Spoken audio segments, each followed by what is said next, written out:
shoppers. Can I get a fucking oh yeah? Thank you. Oh yeah! What up, everybody? Welcome back to Frolfcenter, your Thursday night special at 7:30, dude. We are live, November 12th, 2020. Austin Lytle, per usual, with the boys. Adam, Cody, what up, boys? What up, y'all doing all right? Y'all drinking or anything? I got the use. Yeah. As always, I went Atlanta Hartsfield because it's local and good, and it matches everything I'm wearing right now. Looking good.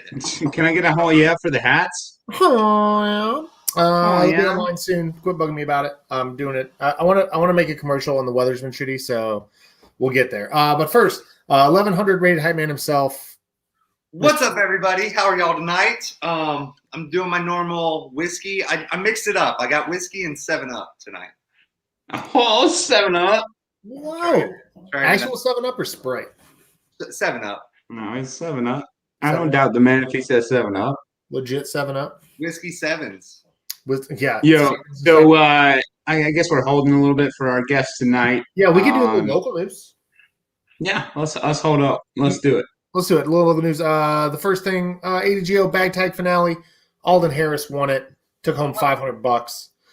Will Brady came in second after winning it last year. I think he took home $300, something like that. So, yeah, it was a big one. You had some money there, Austin. You took some money home. Yeah, myself and JoJo took third, and the rest follow suit. Yeah, I lost my putting there. Yeah. I just, we're not going to talk about it. That's fine. That's what we're here for. Eastbound and Downs this weekend. Oh yeah, this is perfect because we have a huge giveaway from the Eastbound and Down folks. What's up? Nice. Oh yeah, like big time giveaway. So we got. Oh, Courtney's here, so we're gonna do this real quick. We got 3 Macro Mini M4s. We got F5, M4. We got 2 or 3 T-shirts with the Eastbound and Down logo on them. I gotta show you real quick. Oh yeah. Nice. Oh yeah. We got those in black and gold, and 1 Prodigy double X. Is it double X? Yeah, it's double X of the nice black short sleeve with the kind of like long tail on it and the white logos. The one that's so when you're sitting on your stool. I think they call them Ace Fit. Ace top. What do they call them? Ace top. The Ace Top. So we got an Ace Top as well. So we got all that to some winner, and we're going to do some trivia somewhere later. But our guest has arrived, and I'd like to welcome her to the show. Austin? Yeah, guys. I got to welcome one of my dear friends in this game. She's just like a walking legend in the disc golf world. I've got to give a warm introduction to PDGA number 18335, Courtney McCoy. Courtney McCoy's here. What's up, boys? Hey, Hello. What up, Courtney? How are you? Cheers. Cheers. Yeah. Absolutely. You were prepared, Courtney. Oh, that's good. A local brew from my Lime Creek Brewery right down the road. Nice. You said Lime Creek Brewery? Yep, it's a new little brewery down the road. Nice. Pretty good. I have to check them out. They did all the Ghostbusters beers, and they do the Caddyshack beer, don't they? I don't know. I haven't actually been in, but they do sell it at some of the stores around here. So Nice. I picked up a 6 on the way home. Yeah. Yeah. Yeah, I've got a bunch of these, so we're gonna be fine tonight. Lovely. So, Courtney, Maybe I should go get the whiskey. don't go down my road. Courtney, thank you so much for coming on. It's great to see you again. I haven't seen you since we've moved up to Durham. Hope you're having a good day. Everybody wants to know, we ask the first question every time, what was your first disc golf experience? Who was it with? Where was it at? My first disc golf experience was up at Young Harris College. I had a top floor room at Rollins, which was the only air-conditioned dorm. and I played softball there. So we had like the king suite. Nice. And I remember I had a crush on this boy that used to throw these things around the lawn, and there was no course there. They just would play to like the light poles or the electrical fixtures. And I used to sit with my legs dangling out the window and watch these kids, all these hippies out there playing. And one day they invited me along. The first course I ever played was Wills Park back in '99. So that's the OG old Wills that everyone talks about? Yeah. The OG Wills. Yeah, that's famous now. So those are my boys. Lot of How long golf were- with Cameron Todd out there. Cam was on tour when I started playing, Gotcha. but I did get to know Leslie pretty well because she was on tour too, but she still came around. So How long were you playing before you decided to take this golf seriously? I used to play barefoot. We played that's how I started, barefoot in a skirt. And we would go play Wills, or we would play Oregon Park, the original 9 holes at Oregon Park, when there used to be 2 tee pads for every basket.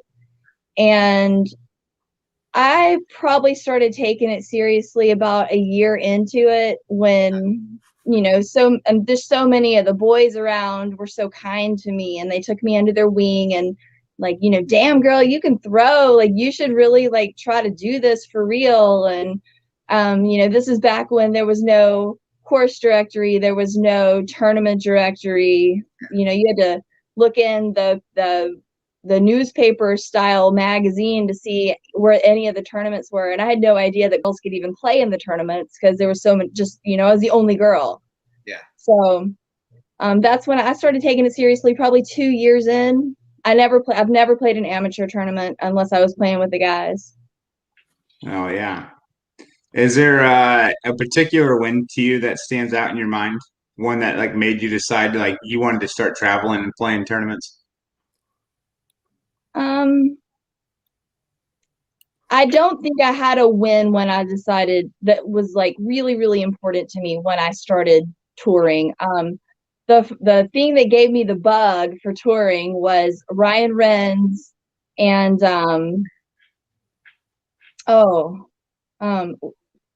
Links disc golf. What's his name? Todd Briner. Took me. They called me up and they said, we're going to Worlds in Flagstaff, and you need to come with us. Road trip. And they were like, road trip, let's go. We're leaving. Let's do this. And I'm like, okay, sure. Like I'm game for anything. And so we loaded up in the big white van. There was not even any back seats, and I pretty much slept the whole way because I was car sick. And we got there, and just there were so many women, and they were so good. That gave me the bug. And then that same year, I went to Women's Nationals in Peoria and got to see camaraderie, and that there was actually a ton of really cool chicks that played.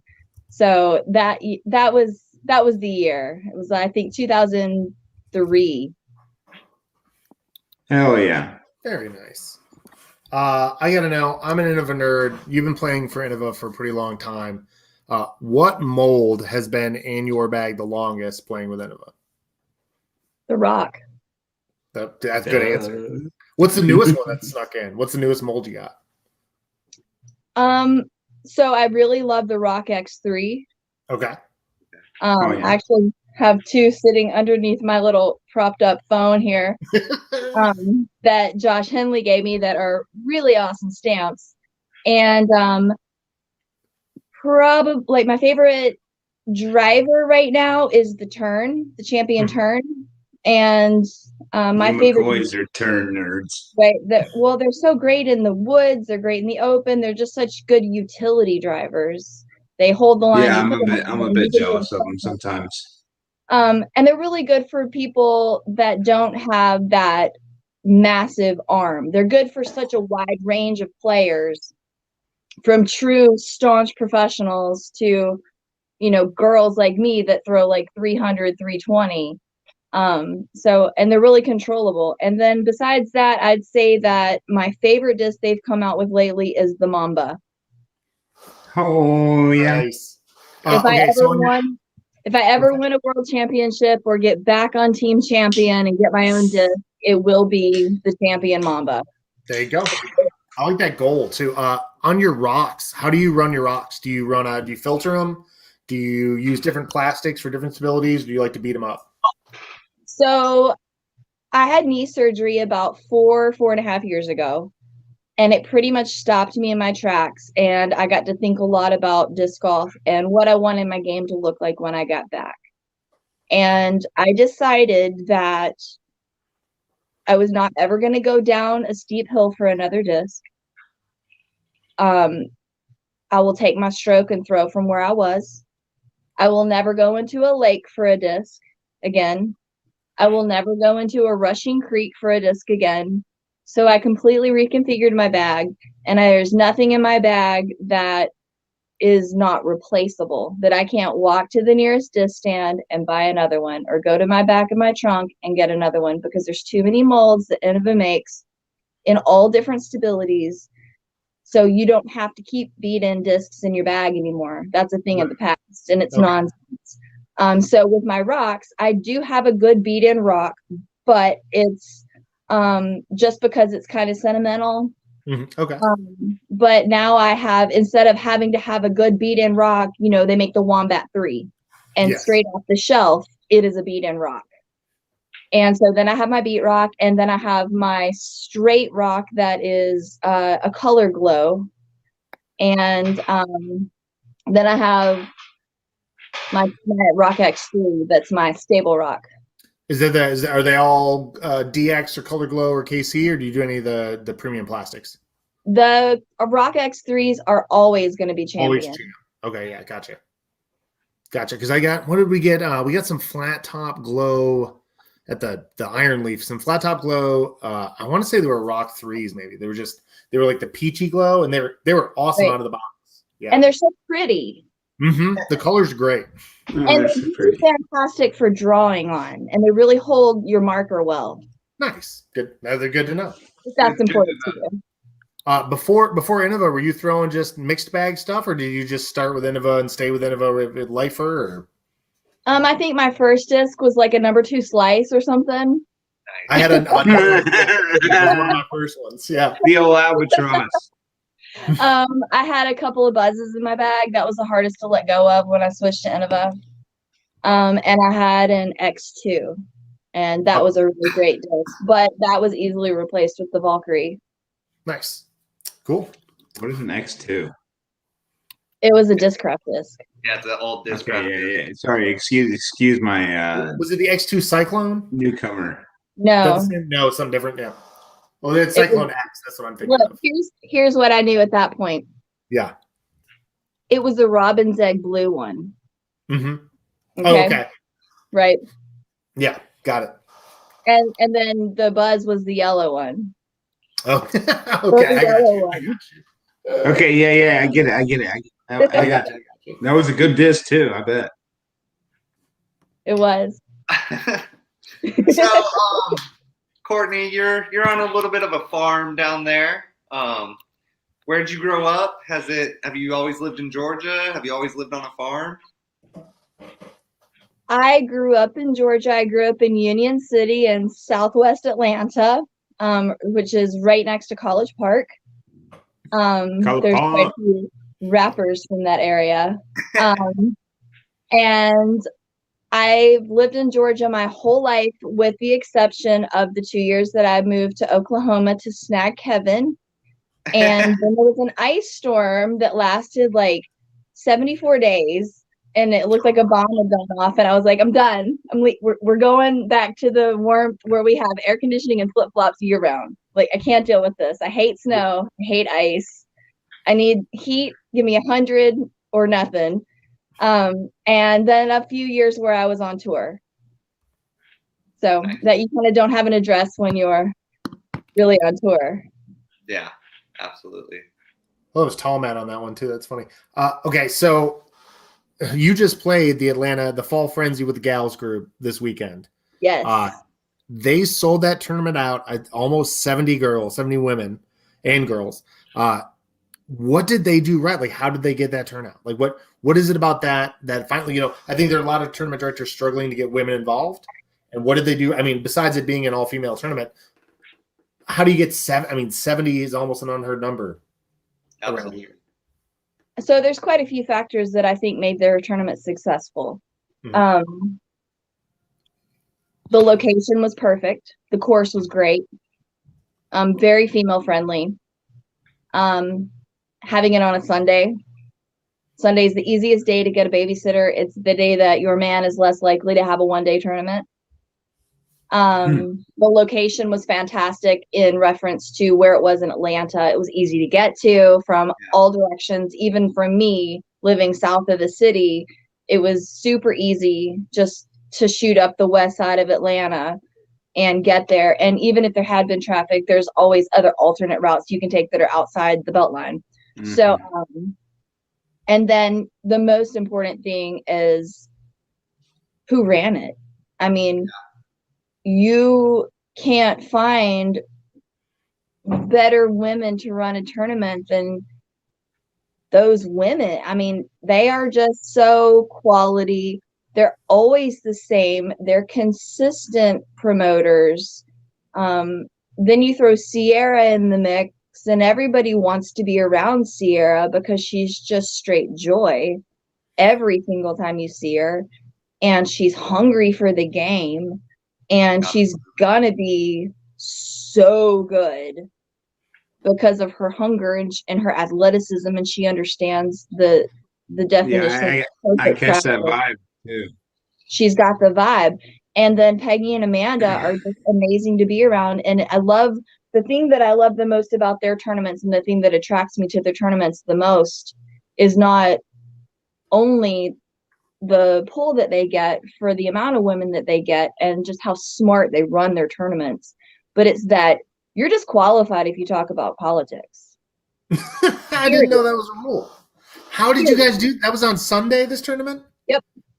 And what a perfect time in the season of life in America that you say there's not any politics allowed here. In a battleground state on the day after. Yeah. Ooh, that's a tough one. Right. Just a beautiful rule, and just reminding us that we are all human and it does not matter. I mean, it does matter, but it doesn't matter on the course, because that's not what disc golf is. It should have zero. Right. Absolutely not. Is there something you think, because it is a struggle to grow the women's game, and we want more women to play the game. Is there something simple that a lot of people overlook if they're trying to put on an event that maybe they could be more women friendly? Is this an easy thing they always mess up? Done. Yeah. Bathrooms. There it is. Yeah, I mean, okay. Yeah, that's what I was going to say too. I mean, you hear it from Kate, don't you? You hear it. You all hear the time. You're like, okay, dude, I've heard it. Yeah. Mm-hmm. Right. But you have to have a bathroom at least on hole 1 and halfway through the course. You just have to, because we need to take care of things sometimes. Mm-hmm. And it's it's at least once a month. I pulled out of 2 tournaments this year because it was that visiting time, and I knew they weren't going to have bathrooms, and I'm just like, I'm not playing. Yep. I'm just not. I can't work that out. That's the easy one then. I like that. I mean, that is a very easy one. So tournament directors, and that's something that most men completely overlook when we run tournaments. Like, it's just like, thank you, Courtney. I mean, that's very, very eye opening. But the whole movement of, respect for game, like, I love the movement. I love the people that are running the movement. Sarah Hokum is one of my dear friends. Friend of the show. There's things about the movement that I think are overplayed, because not all women have dealt with the things that a lot of these other women have dealt with. Like, there's women like me that are like, I'm just not going to take your shit. Yeah. And I've never dealt with the things that they've dealt with because I'm such an overbearing personality. And I honestly wouldn't be playing if it weren't for the boys around here. I mean, the amount of times that they would go into the creek at Wills Park when there were copperheads in there and get my frisbee that I threw horribly. Oof. I wouldn't be playing anymore. I'd be like, no, I'm done. Oh, So yeah. That's like that place is so known for the copperheads too. Like, and if you ever need a copperhead for whatever reason, go to Wills Creek or Wills Park and go to Holy Creek every just get year. a little baby with a red tail. You'll be good. There's nothing they can do about it. Every single year, they just spring out of the ground like magic. Yep. If I were a copperhead, I'd want to live in that creek, wouldn't you? It's a pretty chill creek for sure. Yeah, there's a bunch of little kids around. Yeah. But no, thank you so much. I was gonna say that same exact thing, Courtney, about the bathrooms. And Oh, my sign fell down. Oh yeah, you get another one. What is this?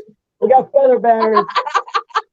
We got feather banners. We're not going to miss this opportunity to market. Oh my goodness. We got the feather banners. Drama, Who's your assistant? He's doing a great job. isn't he? Yeah. We're in my workroom with all my yard. So Oh, nice. Oh, We you're got not to get the yellow going. We got to get the yellow going. Yeah, there it is. There it is. beautiful. thank you, baby. Thanks, brother. Hey, what's your favorite course to play in Georgia? You said you've been around for a while. What's the favorite course? My favorite course for course play, or my favorite course for the people that show up at the course? Both. My favorite course for that's course tough. play is Parker's Pasture. Nice. I think it's hands down the best course in the state. I haven't played the tracks yet though. Trax is good. And I haven't You played haven't some of played the the courses. in tracks? the plan. No, I think I need Every a little bit time more biased I've been opinion. it's like I don't really have a very good opinion of what my favorite course in Georgia is because there's so many that I haven't played. Okay. I would Okay, put so yeah, your favorite course that you've played. the Parker's Pasture, Mhm. and I really Okay. love Tyus too. I think it would be really fun to play the combination of those two in a tournament because they're so different. They have so many different. Have you seen the stuff. new benches they just put out there Where? at the Parker's Pasture? No, I haven't been there in a few months.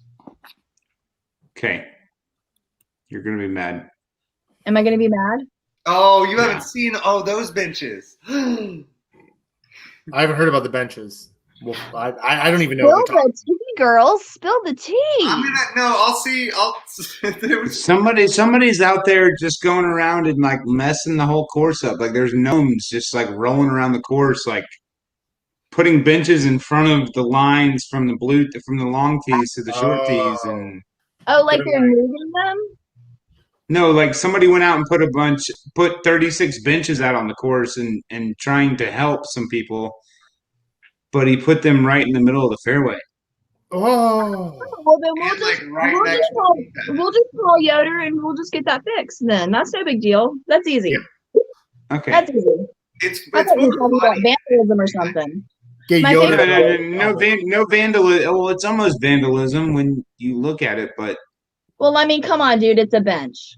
He was trying. Throw it It's an over. A for effort. right, like It was an attempt. A for effort, exactly. It's like 6 inches from the tee pad. It's the thought that counts.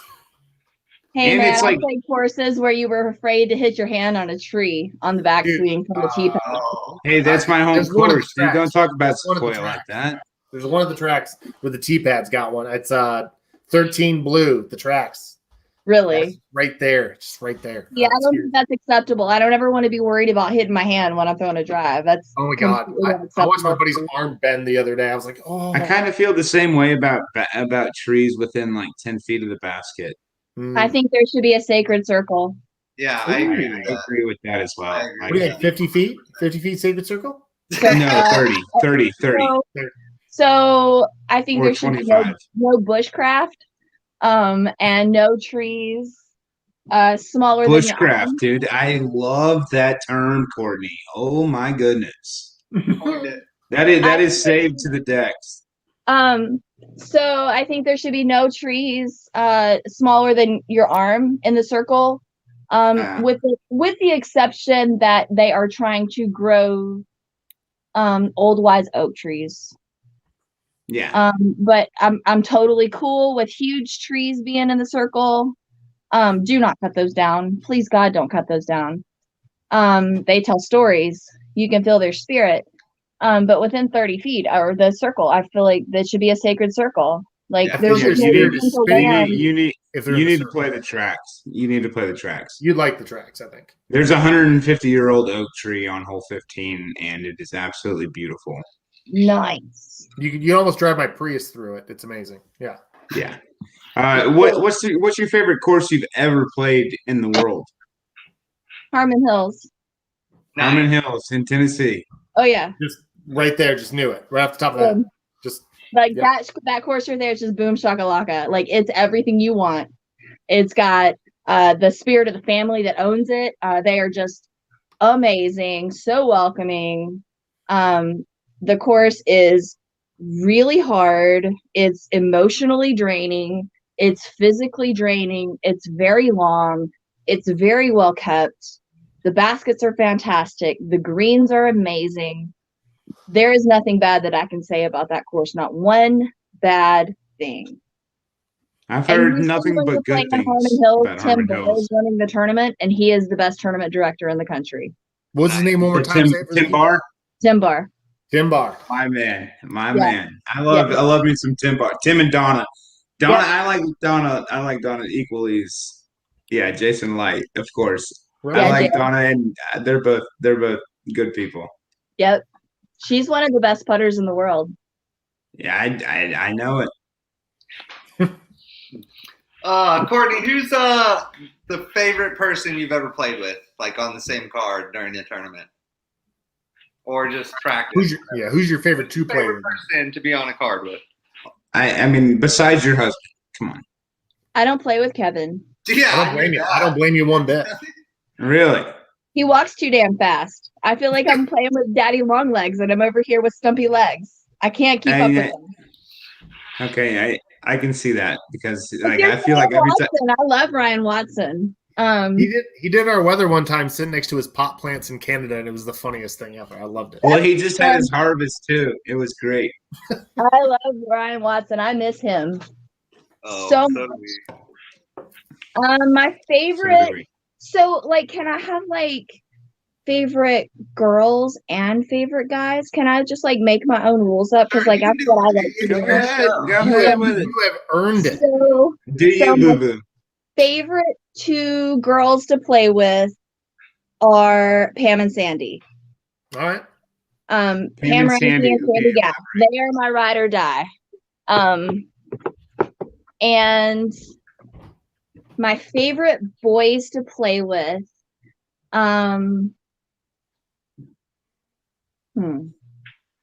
There's so many to choose from. It's not. You've already said Ryan. You've already said Ryan like 3 times. I love Ryan. He's so fun to play with. I really have to go back to when I was on tour and got to play with really fantastic players. I would say that my brother Schwebby. Oh yeah. He wins everything, doesn't He's he? my brother. And then I have to say that my favorite person to practice a course with before a tournament is Chuck Kennedy. Old Chuck Kennedy. We throw the same distance. We have similar we have similar skills, I guess.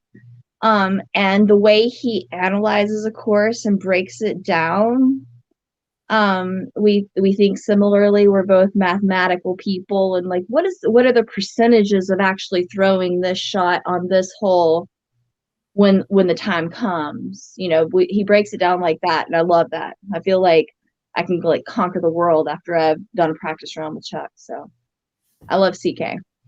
Hell yeah. Can we dive into the rating? No. Sorry, we're not even going to just dive into that wormhole. No, we're not going to do it. Well, you did it again. Yeah. What? The ratings. I Chuck Kennedy ratings. I don't know. We're not going to dive into that wormhole. We Cody. can. No. Honey, we got all night. Okay, we'll dive into it. Cheers. We got all night. We're good. Let's do it. Yeah, cheers. Cody. Cheers. Yeah. Let's reset and have a good time here. This is gonna be good. Strap your boots in. Mm-hmm. How would you change the ratings if you could? Would you change them? Yes. And So back when we did Am Worlds in Tulsa, I got to sit in the hotel room with Chuck for days. okay. And I really got a really great breakdown mathematically for the algorithm. And What is the algorithm? I had to get it about 14 and a half times because it's confusing. I'm sure it seems why is it so damn confusing? Like, why is it not? Does it have to be? Why is it not course based? It has to be confusing. And let me tell you that his mind is brilliant. Yeah.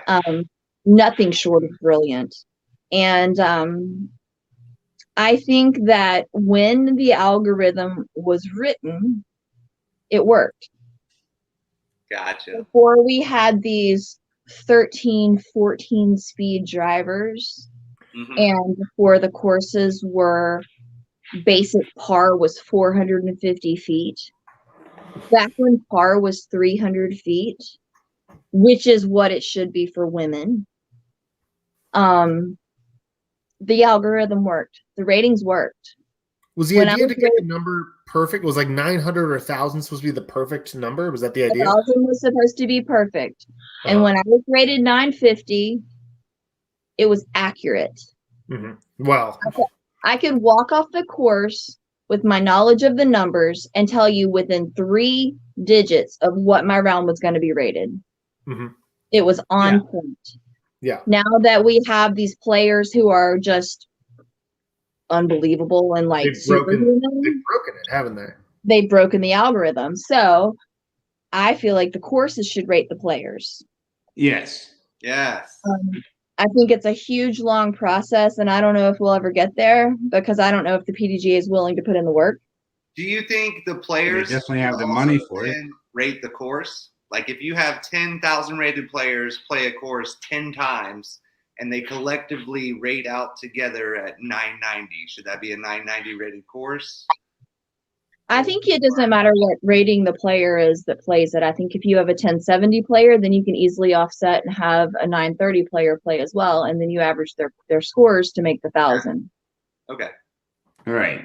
But then there comes into effect, oh, well, what if we move this basket to here? Because you know you've always got those crackheads out on those courses like, let's move it back 15 more feet. I hate to completely segue into a different sport right now, but the Masters right now is completely talking about how Bryson DeChambeau is driving the ball 400 yards. And, like, he's taking away, like, a little bit of the competitiveness from the and, like, what ball golfers and disc golfers, like, we went through this, like, 4 years ago with the disc change. Not 4 years ago. We went through this about 10 years ago when we started getting high-speed discs. Like now we're starting to make courses where there's 500-foot par threes, and now ball golf is talking about like, do we need to make 600-foot, par fours because we have a guy that's driving the ball 380 yards. Technology has caught up in a lot of ways, and that's what I guess the same thing with Thank you for simplifying it. The technology is just caught up, and it's crazy. Yeah. So is there an easy fix for the rating system? No. Is there like a super? No, there's not an easy fix. It's still got. Yes. And you said earlier, well, the PDGA has money for it. They don't. I mean, if you look at their budget, they spend the money that comes in. I think that it could be maybe allotted slightly differently, but no, they don't have the money. Like obviously they have millions come in, but all those millions go out. It's a non-profit. I mean, I think that until we go to a for-profit organization, a lot of the things in our sport that really piss us off are just going to have to piss us off. Well, and you're going to watch How far away are we for making it a for-profit organization? Not one step closer. I don't see it happening. Do you think we do like a major title like sponsored behind disc golf? I mean, In what order would to that get be that? though? Like what? Like a Nike or an Under Armour or like a Mercedes or Right, but what does that sponsor get out of sponsoring disc golf? I mean, it's such a simple sport. There's really not much. I mean, Adidas is a major sponsor of disc golf. right. What They do they get were. out of it? Everybody buys Right, and that's why they pulled out of it. Think about the mindset of the majority of disc golfers. The majority of disc golfers are not professional athletes before they enter the profession of disc golf. Right. They played in college, they might have played pre-pro, but there's very few even in that category. So what do they get out of it? I mean, we're not on TV. It's like selling uniforms. Yeah, I feel like you're forgetting the word "yet." You're not driving new customers, but what you're doing is it's like Russell Athletics make their money on the uniforms, so you know that you have so many disc golfers are going to buy your shoes. So you just build that into the budget. Like the Terex are going to sell this many because the disc golfers.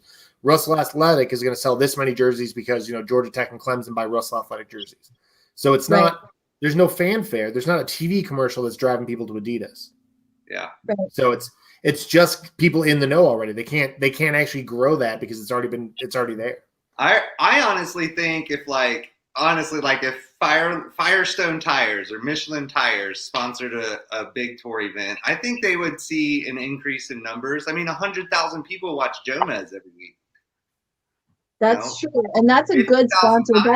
That's a really smart sponsor because there are so many touring pros. Like you're gonna get a flat. Yep. At least once every 6 months when you're driving that far across the country, and you get into like middle America and the roads are just so bad, and But honestly, I think that push now. If you go just to the women's side, I would love to see a sponsor for women's disc golf from P&G. All the women's products are made pretty much exclusively by the P&G company or the Johnson & Johnson company. Mm-hmm. Or, any kind of natural company like Mrs. Myers, something, I don't know. I think that the women would be easier to sponsor than the men because we have such specific needs being a natural born woman. Well, yeah, and it's an easier niche. It's an easier niche for a marketer to say, well, this is we're looking for athletic women. We can really target athletic women with our advertising. So it might be in this. Here's a crazy, wild 10-year thing.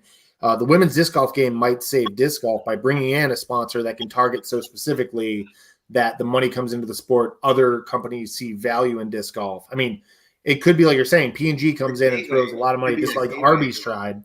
And then all of a sudden we have the women's game really make the entire game bigger that way as well, as a conduit. Indeed. I mean, ultimately, it's just we need a major sponsor in order for the sport to blow up. Yeah.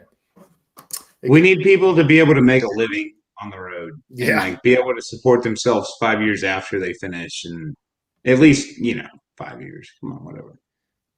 See you guys comedy. I'd like for Brooks shoes to sponsor me. Can I just plug Brooks Waterproof? They're the best shoes on the market. Oh yeah. Brooks is far none. I used to run with them every year when I ran cross country. You guys are watching the show. Are incredible.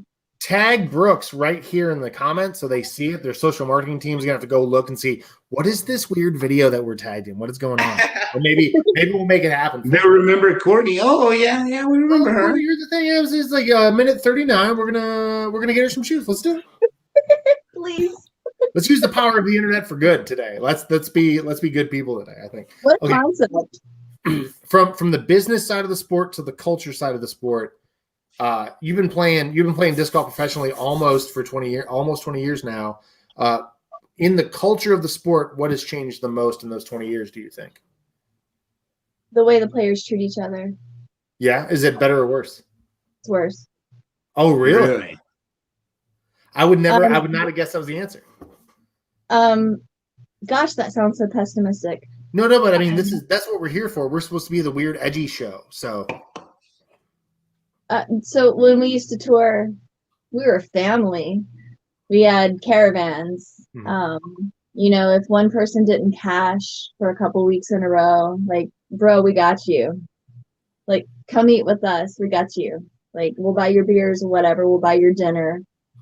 Like, we're family. We went to, we had Fun Day Monday, the day after the tournament. Yeah. And we'd always do something super fun. I don't see that with the touring pros anymore. I feel like they're there for business only. There is no group pleasure. And I think that just the way, I don't think that I can state this without like being just such a bitch. No, so it's not that. Like we're talking about. Pass? What's that? Can I pass? You can pass. Oh, yeah. I was just curious about the call. Yeah, that's fine. We know. No. I want to hear it. Fuck that. He broke the F barrier. We're here now. Cool. Censored. Beep. Hold on. Before we do that. Yeah, hold on. We got to get our moderators. Hold on. Mute that, please. Everybody's too sensitive. Everybody's just too damn sensitive nowadays. Everything offends everybody. It's Frisbee. And it's just so old. I'm just so over it. Just go out there, play your sport. If somebody offends you, come up with a tagline. Just come up with something witty to say back and walk away. I saw that reporter on TV say they said he said buzz off to this guy who was yapping behind him, but he just went fuck off. Like, I mean, it was fun. I'm like, let's just give it chirp back. The only way to stop the goalie is to stand up to him. Right. I totally agree with that. Yeah, Watson, we used to go to family dinners, and I've been a part of. I've been in the I joined disc golf like right in the transition between like family disc golf and like, okay, we're strictly business. Yeah. So like, we're talking about disc golf has changed from being a little more kin to being a little more competition. Do you think this massive influx of players we have coming right now with Brodie Smith and with COVID is going to exacerbate that, make that problem worse? Are we gonna have a big problem because of Brodie Smith? Oh God, no. No, you think it's good? No. I think the ultimate people are fans. Yeah. Oh, he's so fun to watch. Like, okay. Like, he's not even human. Like, the stuff he does is just so unbelievable and unreasonable. Yeah. Like, he's so fun to watch. Like, tell me you have not spent nights, hours just watching his videos and be like, but what? But what? How did you do that with an ultimate disc? How did you do that? I guess my question is, though, he's bringing a lot of people to the course. A lot of people who are only now in this new version of disc golf. Like, are we going to move further away from the camaraderie because of this influx? Are these new people going to make it more distant, do you think? I don't say know. No. Okay. I don't know if they'll make it more distant. But I do know that the PDGA needs to come up with a little more incentive to become a member. Yeah, I don't even get a disc anymore. I get a magazine and a button. Dude, that magazine. I don't even, like, we share a magazine. That magazine, I'm gonna have to, I'm gonna have to give a talk to them about magazines because yeah, dude. It's called the Professional Disc Golf Association. I mean, yeah, it's professional. I mean, Amateur Disc Golf Association. Yes, I want to emphasize the P in the PDGA here. Professional Disc Golf Association, like, but it's not geared towards the professionals, and it really never has been. But we do need an ADGA. Yeah, right. Absolutely. And you see the same thing. The best part of the future. I mean, I'm a full advocate for. There has been a blueprint in front of us this entire time, and we're not following it. And the PGA. So the only thing I think that has stopped all of this in the past is that the AMs fund the pros.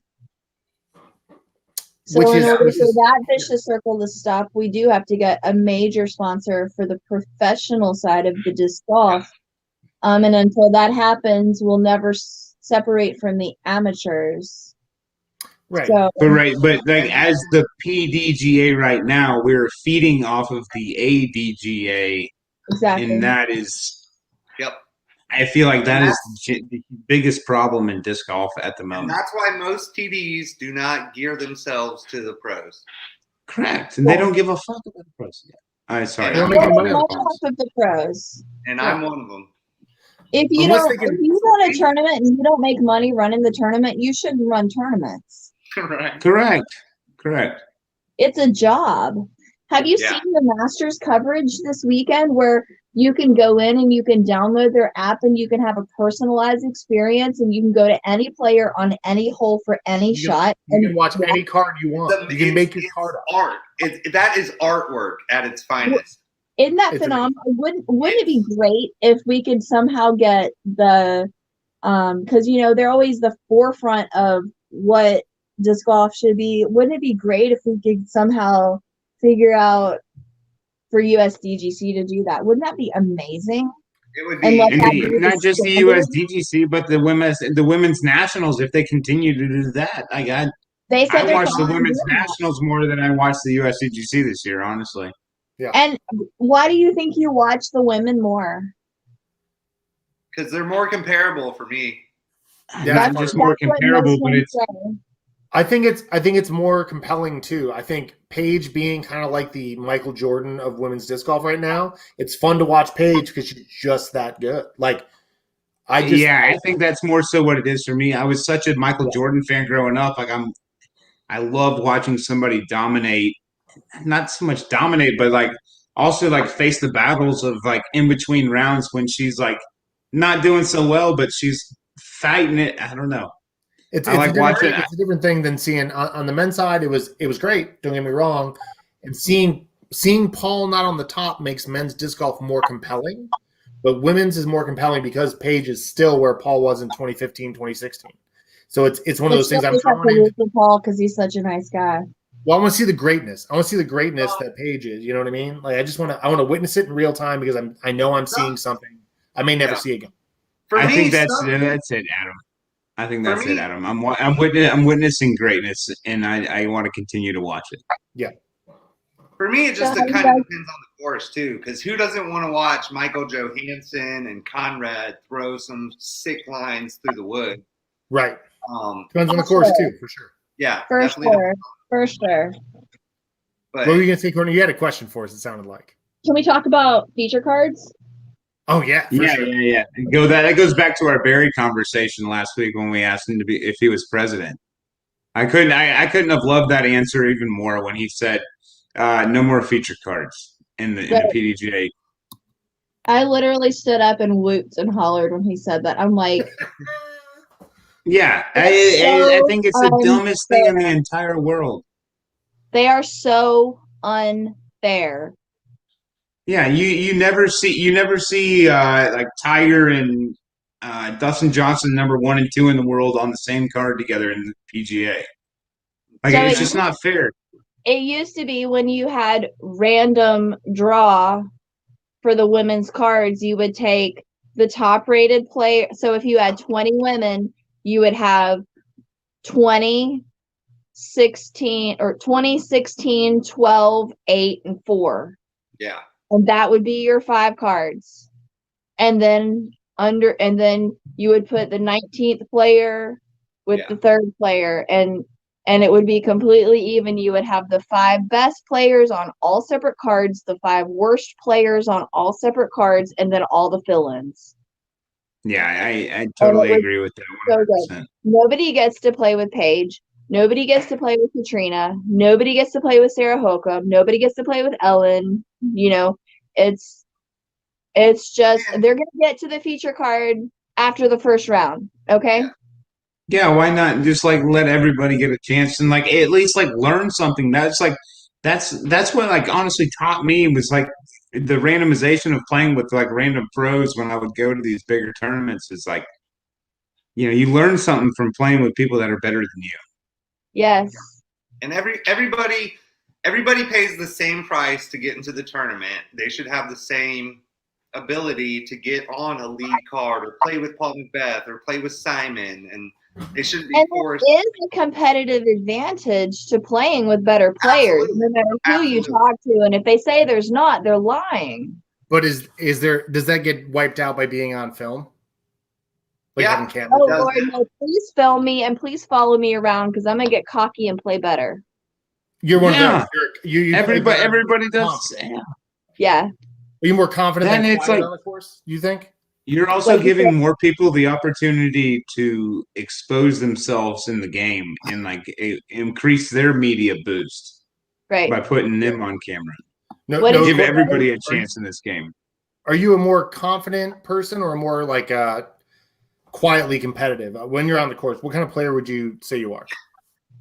I'm a show off. You a Yeah, swagger? clearly Like, never played with you. Clearly, he's never played with you. I have never played with Okay. you, and that's why I'm asking. Yeah. Like the more crazy trick shots I get to throw, the more scramble I get to do, the happier I am when I walk off the course. All right. You like that weird thumber roller you got to throw and the crazy like chicken wing kind of forehand over the woods thing. You like all that fun stuff? I like the little basketball shots over the cedar trees and the Smack a turbo putt. flick shots that are parallel, that are perpendicular through the trees, through the woods, and Joe the Costa. Yeah, upside down putter shots that just kind of scurry up to the basket. You're like a skateboarder playing disc golf. You're like, I'm gonna watch this cool. Watch this shit. Watch this. Oh, yeah. Cool shit. Every round, at least once per round, I'm like, this is going to be really cool or really bad. That's why I have a high condor. entertainment value. I have a condor every now and then. They gotta be like, watch this shit. Yeah, Yeah, y'all watch Yeah. this. watch this. For Or yeah, like you walk personal out of the woods story. and after you've thrown a crazy shot, and you're like, yo, I just aced that shot. Yep. Personal I story. love it. Personal story here. Dylan Holt and myself still tell the story to the date that Courtney McCoy outdrove myself, Dylan, and K-Mac on it was like hole 15 at McCurry with a roller. Like Really? we were playing. It was at the doubles tournament at McCurry like several years ago, and me and Dylan were on a card with you and K-Mac, and everybody threw air shots, and you laid down a roller that went across the path to this hole. I don't know what hole it is. It's like you play down the hill and then you play. It's got to be new 18. Is it the Isn't one with the track up to the right? New 18. Yes, it's 18 with the football field off to the right. Yeah. And there's like a big Like giant over the tree. Well, over- that's the over only the shot corner that's going to get there. I mean, Well, no air shot's ever gonna get there. Yeah. No air We shots all ever ripped get there. We all ripped air shots, and you ripped a roller across the path, and like just said, smart. sit down, little boys. That's like 670 feet or something ridiculous. I forever have had the utmost respect for Courtney McCoy. I was like, I will never fuck with her, I believe that is 1.5 country miles, that hole. I am pretty dude. I swear to God, I was like, I didn't think that was possible, but she just did it. Yeah, I just Like I didn't even. That's amazing. That's good. So, on the all-time list of husband-wife duo, where would you guys rank yourselves among the best husband-wife? Yeah, Jay and Dez, Nate and Val. couple team. Yeah. We'll take Number them. one. We'll take them on any day. There you Really? go. I put the McCoy. I put the McCoys number one right now. Oh Black yeah. hole, 3:00. You'll take Ninth Hannibal, hole at right? 9. All right. Where are your best? I would take them too all day. All right, Oh, yeah, all right, Peyton Courtney. Hillis did. Yeah. You'd get your ass whooped. Mm. You All were right. once a state rep for Georgia. What needs to change in Georgia disc golf in order for us to be an elite club in the country? Like, what's it going to take for us to hold a Worlds, a major, a disc golf pro tour? What's it going to be? I'm gonna hurt feelings. It doesn't matter. So We just brought the most money of any tournament that's been in Georgia, with the exception of Pro Worlds. Southern Nationals you're talking about. Let me tell you how much support we got from the ADGO. What was there and this is the question I genuinely have this question. I'll genuinely tell you that the AGO is not what a lot of us thought it could, should, or would be. In the past, was there ever a support mechanism? Because I genuinely don't know. Maybe this is an offline conversation, but was there ever an ADGO to you guys support mechanism? Was there ever a conduit there? Never. There never has been. Okay, so in order for Georgia to become a dominance, so we have a disadvantage. I mean, we have inner city Atlanta. I mean, we have 285. 285 is like a barrier. It's like this evil barrier. You know, there's one course inside the limit. Yeah. About to be 2, but 1 right now. Yeah. Right, and like every time I've gone there, there's been a drive-by shooting. Like I will never go there and play. It is much better. I will tell. I Like, don't know the last time we were there. move Ferguson out of the city, it would be the best course. Yep, I agree. It's so phenomenal. Phenomenal. But I've stepped in human turd. I've seen needles everywhere. The goats are cool. But every single time I've gone there, either somebody's found a dead body in a trunk. Oh, come on. Or like it's a dead body in trunk. Dead body in trunk one time. Or somebody's car is stolen, or somebody's car is broken into, or there's every single time I have been pat, pat, pat, pat, pat. And look, my grandparents live on Brewer Boulevard, which is 2 streets over from Metropolitan. Yeah. I grew up at Perkison. I love that park. I used to walk along that stone wall with my grandfather. You should see it. I will tell. I can vouch for Adam, and I am a country boy, and I would tell you that Perkerson has changed 100%. I'm sorry, 85%. 85%. Literally, like the houses in the neighborhood are like it's a B-. It's definitely like we don't have homeboy running through the fairway with a flat screen on his back anymore. That is definitely far and few between, and no more 4-wheelers, dirt bikes ripping through.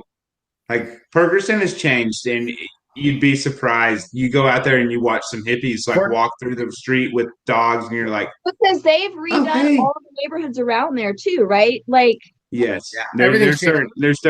It's that area is changing now. Courtney, actually, that town makes me guys, happy because, like I said, I grew up in that area. That area is right, like a treasure for me.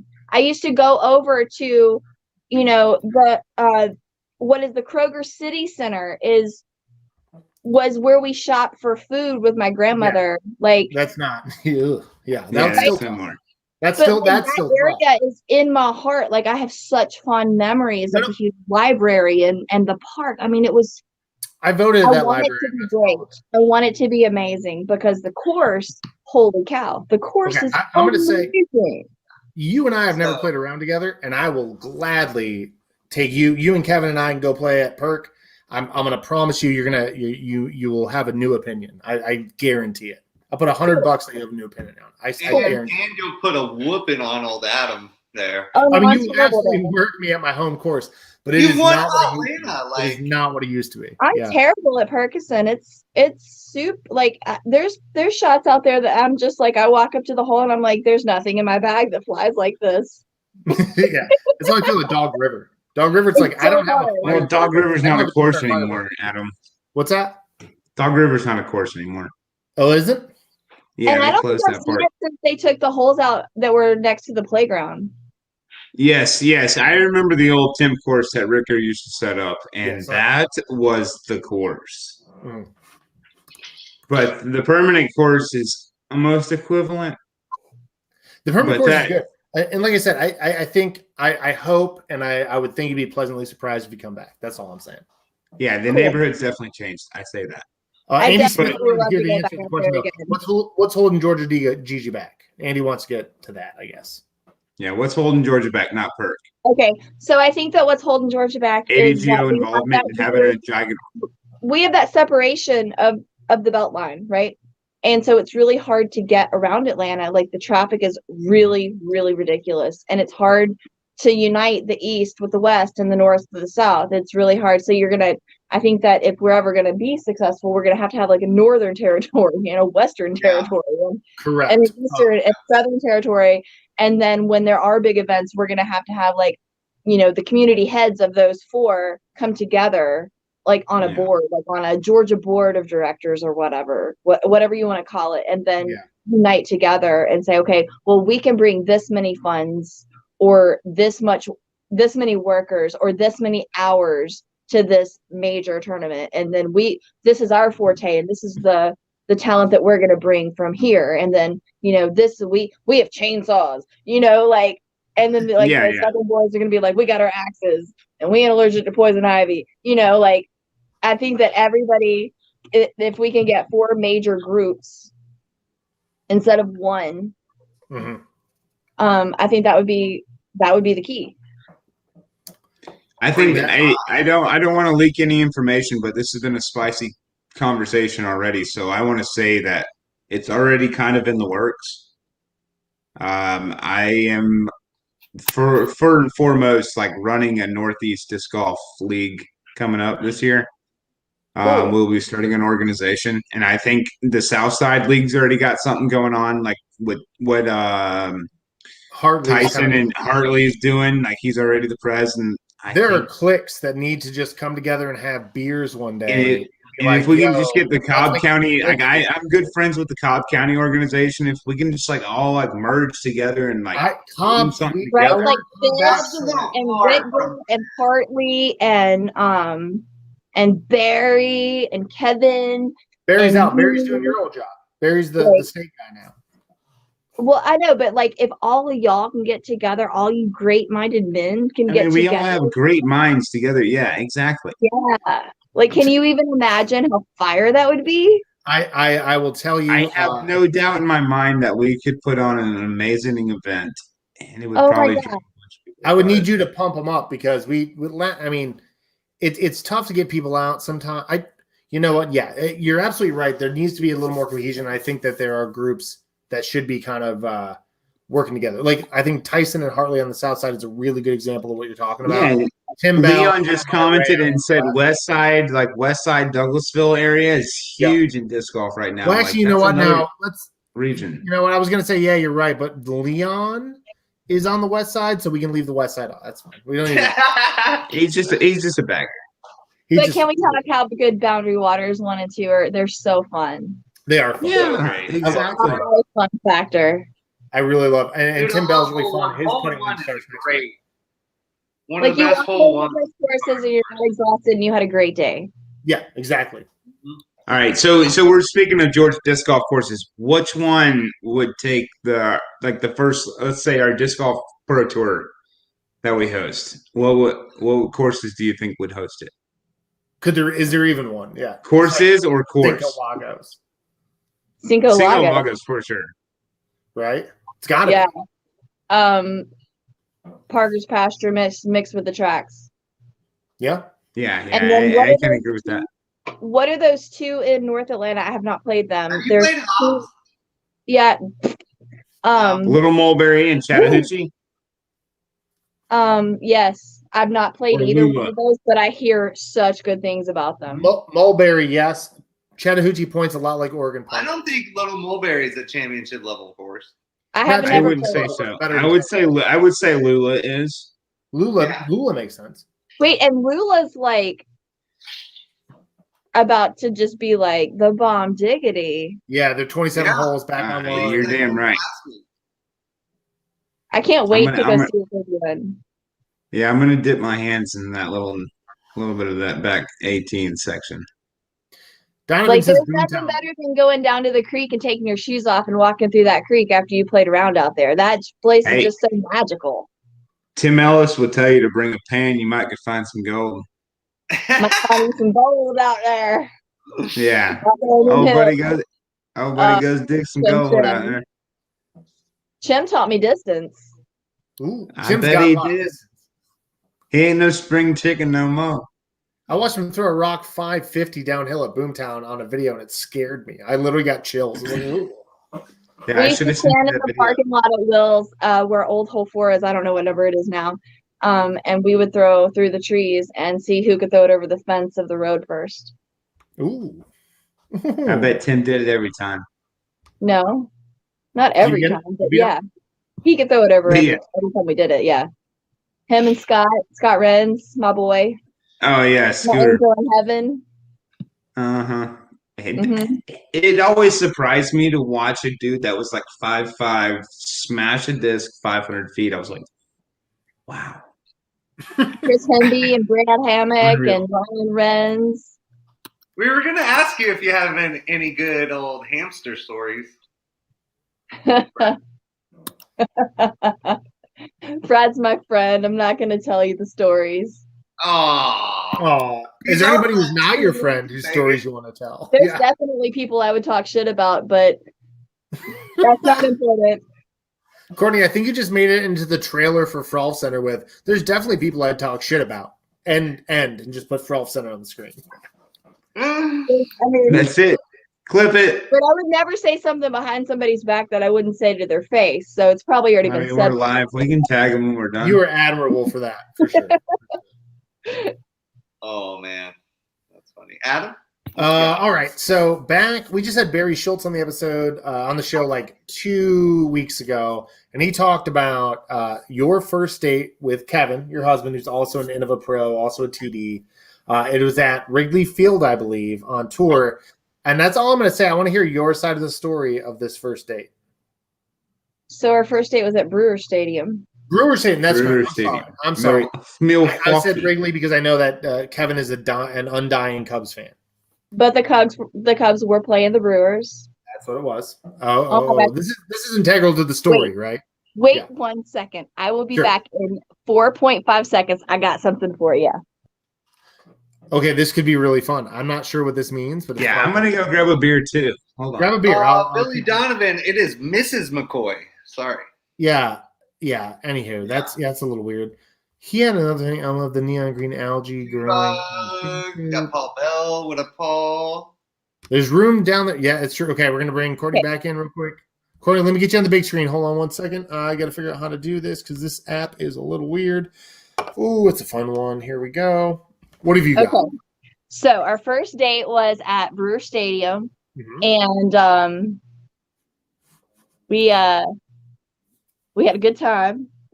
And all the girls are on tour. Like I said, we used to travel together. And so Kevin was this huge Cubs fan. And like none of us really gave a shit like what team won. We weren't into like baseball or sports or anything. We're like, yay, go sports. And so we all went and bought white tank tops, and we made our own team shirts just in spite of Kevin. And we made our own Brewers shirts. There it Oh is. my god. Oh, that's pretty good.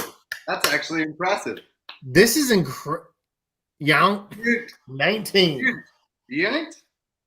So This is amazing. I don't know his name. Yount. He was. I think Yount, he was sure. the pitcher or whatever. He was like the hot pitcher. Oh, okay. He was the We all hot made pitcher. our own Yeah. shirts with magic markers and wore them. And Kevin's over there in his Cubs gear. I'm sure you can pull the picture up somewhere. It gets posted about once a year. But I don't have it yet, but but yeah, we had a real good time. We were in the Spirit RV, and then some people rode with like Peter Wingert with his RV, and we had like maybe 25 people. So yeah. Was that a Monday? Was that the fun day Monday? I don't remember what day it was, but it was after a tournament, and then we went to the oldest bar in Milwaukee. Woo! Really cool bar. It was also, I think, Steve Brinster's 21st birthday. oh And my he was god. trying to do like that's 21 shots for his 21st birthday. And the bar was really amazing. It was like kind of like a little bit underground, and it had this amazing punch tin ceiling. Oh, And it was nice. really like dark and shady and smoky, and it was Like just really, the basement of Doc Holliday's in Griffin. it wasn't quite all the way underground though, because I Okay. remember walking out a door and being in the parking lot. So maybe like half of it was. Okay. I just feel like the punch tin ceiling is very cowboy to me. I feel very like saloon, you know? It's very saloon. Yeah. It's Okay, very so like 1900s, like or What like more do you expect from 1910. Wisconsin, though? You know, Barry said a really kind of a cute thing, I guess, on the show last week. He said he wasn't sure when you and Kevin met who was going to tame who. Who do I you heard him think say tamed that. who? What? let's Who talk tamed about. who? I want to know who tamed. What do you think? I think it was pretty mutual. I think that you don't really end up marrying the person that you love or you like. You end up marrying the person that challenges you the most.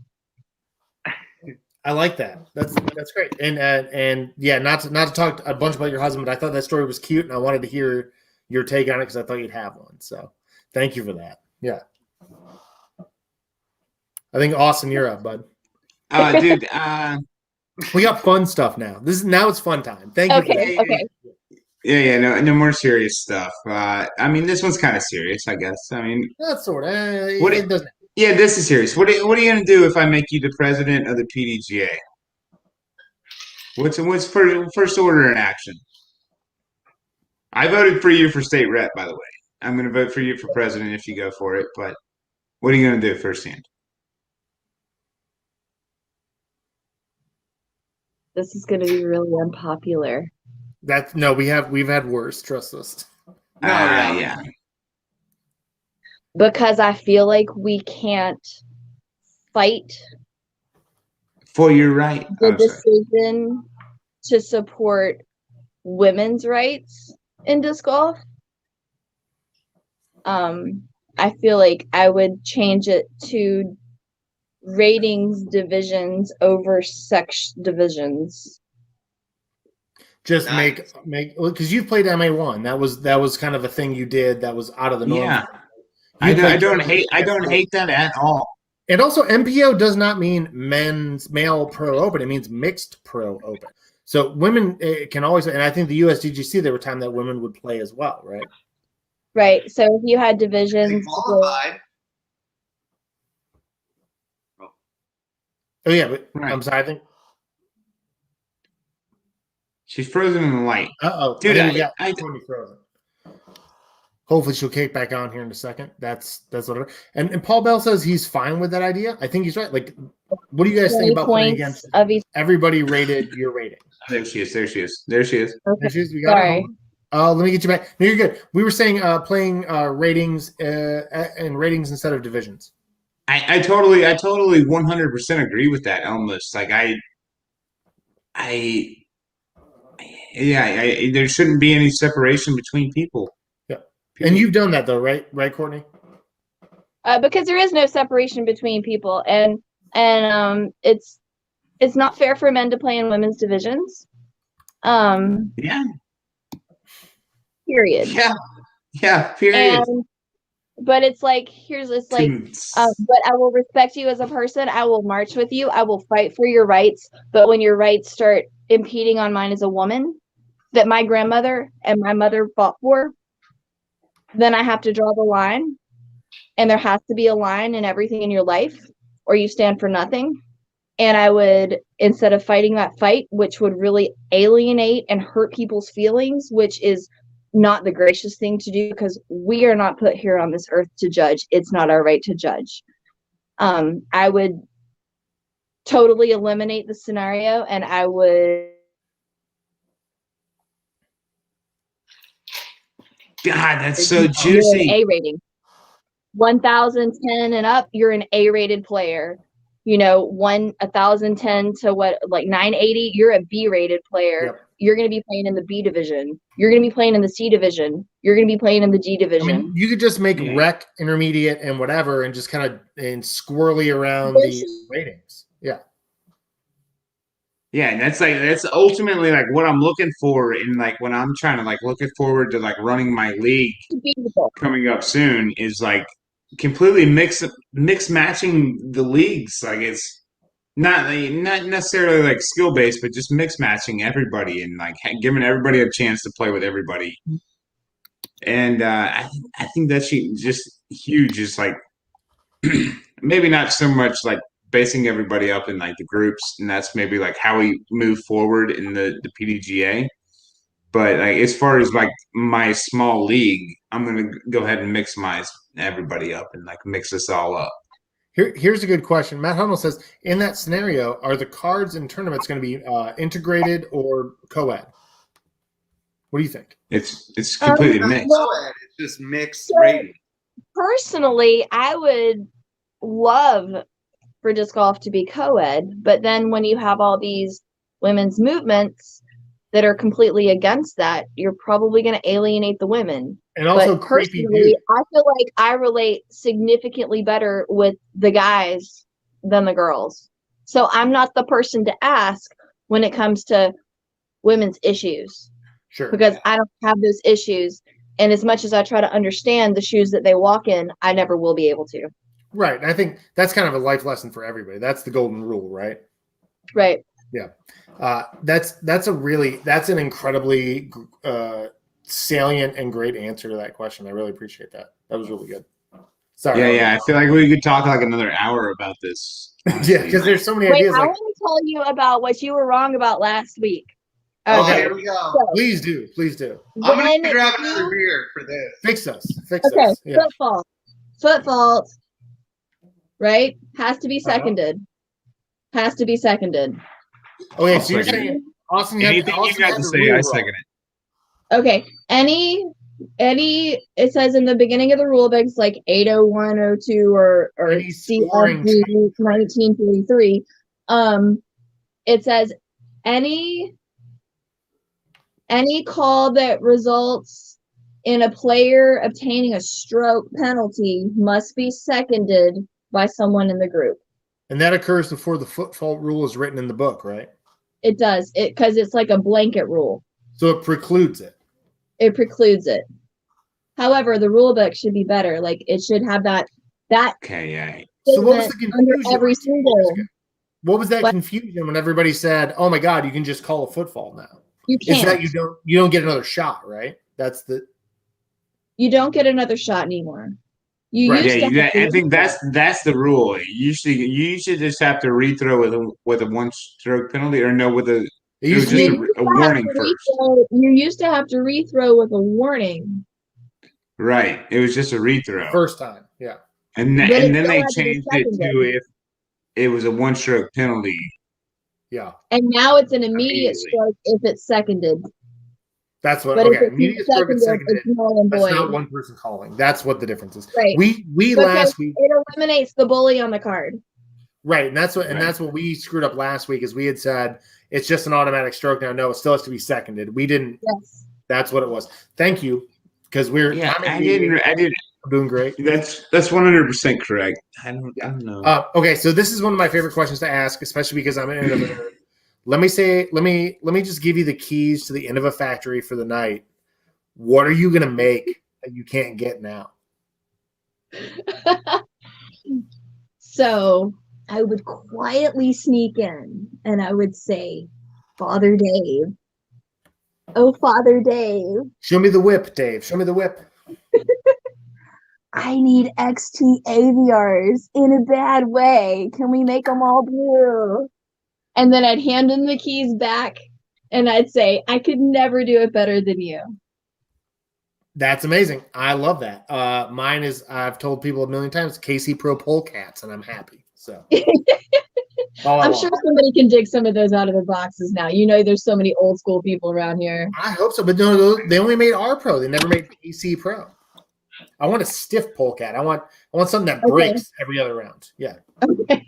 So Chris Sexton wants to know. He asks this every week. Every fucking week. Every fucking week, dude. What's your favorite condiment? Honey mustard. Oh, There- Hell yeah! Let's give her a round of applause, ladies and gentlemen. The answer, finally. Honey Wow. fucking finally mustard. got to All right. So, what about non-disc golfer, celebrity doubles partner? There's no celebrity disc golfer. Like, what are you talking about? Brody Just any celebrity. I said non-disc golfer. Yeah, like who is your celebrity doubles partner? There is no celebrity disc golfer. Can he be my celebrity exemption? Yeah, if you've got like a hall pass, yeah. Jamil Moore. Jamil Moore's your hall pass. Jamil Moore. All right, all right. Oh, I don't yeah. know who that is. Who is that? Who was that? He's the dude that was on Criminal Minds. Oh, Okay, Yeah, this yeah, was my dude. back when Yeah, Princess yeah, I Isabella know was a beer. exactly who you're talking about. Yes. You think you'd be good at disc golf, or would you just enjoy staring at him for 18 holes? Honey, I think he'd be good at anything he tried. Okay. I Good answer, identify Mama. as a papaya. So if that's your exemption, can you tell us what Kevin's exemption is? Does he have an exemption? Just Well, go. it used to be the girl that's on what is that show? Dun dun dun dun dun dun boom boom. Wait, SVU? Is it SVU? Mariska It used to be Hargitay? that girl. What's her Is it name? Mariska Hargitay? Yeah, but then she got like weird looking as she aged. She didn't age well. I don't know. I don't know who's his celebrity. She's got it. Like his celebrity exemption is she got to be 7 feet tall, left-handed, legs up to her ears, and short hair. I am not. Oh, his he's type. looking to breed. Okay. He's a horse racer. He's looking You to guys breed. those long legs, they go fast. He's looking to breed And then athletes. Amon is dark, tattooed, and bald. He's not my type either. How we end up together? Because you challenge each other. Y'all Because he's a hell of a catch. You challenge each other to get through life with a person that's not your type. That's what it is. Yeah. Sorry. Yeah. There you go. All right. Welcome to So, Frolfcenter, guys. We're talking about Courtney's relationship real deep right now. Sorry. what is the Waffle House order when we end up at Waffle House late at night? So Waffle House was the first place I ever ate as a baby. My girl. You It are was now our new spirit animal. I was You're a a spirit. Waffle House kid. I had this shirt. Like we used to go back there and wash dishes and get the shirt. Remember that? Like I'm a Waffle House kid. Oh, that's Um, neat. No, and I wasn't like back when it was brown, that kid. when the color was brown and yellow, right? Remember that? Yep. When the and, rooms were brown. So, Yeah. so my order at Waffle House is a Texas toast, grilled bacon and cheese with hash browns covered and steamed, and coffee with extra cream. It rhymes too. It's very poetic. It's good. I love it. Old Dr. Seuss Does it- over here. Does it change when you're not as sober as normal? Do you add anything? So I More coffee? Yeah. don't really drink that much anymore. So I used to love eggs, but now I'm allergic to them. Oh. But my drunk But you have order, so many chickens. So many I chickens. know, I have 70 chickens. No, I just became allergic to eggs for some reason. It Fill your happens wings, to a lot of y'all. people. Fill your wings. So my drunk order used to be a cheese omelet with extra pickles. Ooh. Extra pickles. I like that. Oh yeah. When you were pregnant or not pregnant? Ryan Watson. Oh. Ryan Watson's gonna get Tim Watson's or Tim Pickles Hortons. in the He doesn't omelet is even get. amazing. You should try Oh, it. yeah, Tim Hortons up there, Watson. Ugh, Oh, that's rough. that's rough with Tim Hortons. Ugh. All I don't right. even know what Tim Hortons is. Tim Hortons is like a bad Dunkin' Donuts from Canada. Dunkin' Donuts is bad. Yeah, and Tim Hortons Yeah. is worse and Canadian. Ugh. It's pretty bad. Yeah. Oh Krispy yeah. Kreme. Oh man. So okay, what about when you get you just won a huge tournament? One of your two national champions, your Masters or your women's disc golf championship. Or you're like 18 hot Lanas. All I see is hot Lana wins on there. Well, What that's are you 'cause there's getting? nobody playing against me. What are you getting to What celebrate? is it? Are you getting steak? Are you getting lobster? What's your celebration meal? Oh, I want salmon cooked on the grill at home Oh, with a sweet potato and grilled asparagus. Nice. Is that as decadent as it gets? Good. We got to start eating dinner before the show, guys. I'm starving. Yeah, I know. This is the worst question to ask when we're hungry at 9:00. it sounds like what we're eating for dinner tomorrow night. Honestly. Yeah, exactly. You had the all crazy. eat salmon now. Okay, Courtney, are you good for like 3 more questions? Are you good? I have all night. My kids are behaving. Kevin's in there trying to buy PlayStation 5s. Oh wait, so Kevin wasn't I'm included all by in my myself. kids? I thought he was the kid's behavior. Yeah, I thought he was in the kids No, my category. kids behave. I've got the best 2 kids in the universe. But I am Kevin, lucky to be their mom. Hold But on, Kevin- hold on. Speaking of your kids, you got to tell these boys about the story of your boy yoking up the snake in the chicken shack. Oh, he does it all the time. We have friends that call us to come get snakes. Like, we're not scared of snakes. Like, How old is your son? he's 13 now. And 13. my other one is 10. But he's Yeah, been I think Courtney was the one that four. told me the story of it first. Yeah. So I go out there to check on the chickens in one of our coops, and it's our mama chicken, and she's got babies, like 2-3-day-old babies, and I go out there and I see the babies running around freaking out, and then I see mama chicken in there, and the light just reflects in the coop, and there's something shiny, and she's not shiny, and I'm like, oh shit, there's a snake wrapped around her. I mean, this thing was probably 5.5 feet long, 6 feet long, wrapped around her and around her and around her and around her. So I scream, run! And he comes running because, like, they're obedient. Comes outside barefoot, jumps up in the coop, grabs the whole mess of snake and chicken, and just goes to town. And just completely eliminates the snake from this chicken. And then Charlie, my little veterinarian, takes the chicken inside and somehow gets her to come back to life. And like, cause she's like floppy neck dead. Okay. And like, I go back in and like, she's alive. Like, I don't know what he did, but he's magic and he's got the touch. And then Ryan's over here like, look at the snake. I got the snake. Look at the snake. It's a king snake. You know, like whatever. It's a king snake, and I've got him by the neck, and he's taller than me, but he's cool. Look at him. I named him Fred. We're gonna keep him. I got bitten by a 6.5-foot black snake once. Ugh. Yeah. What's your worst animal disc golf encounter? Like, what's the worst thing that's happened to you playing Or disc golf? farm encounter. But so I was in Florida and I had on, it was super cold. Like, I know Florida super cold, but it was cold. Like anything below 50 to me is freezing.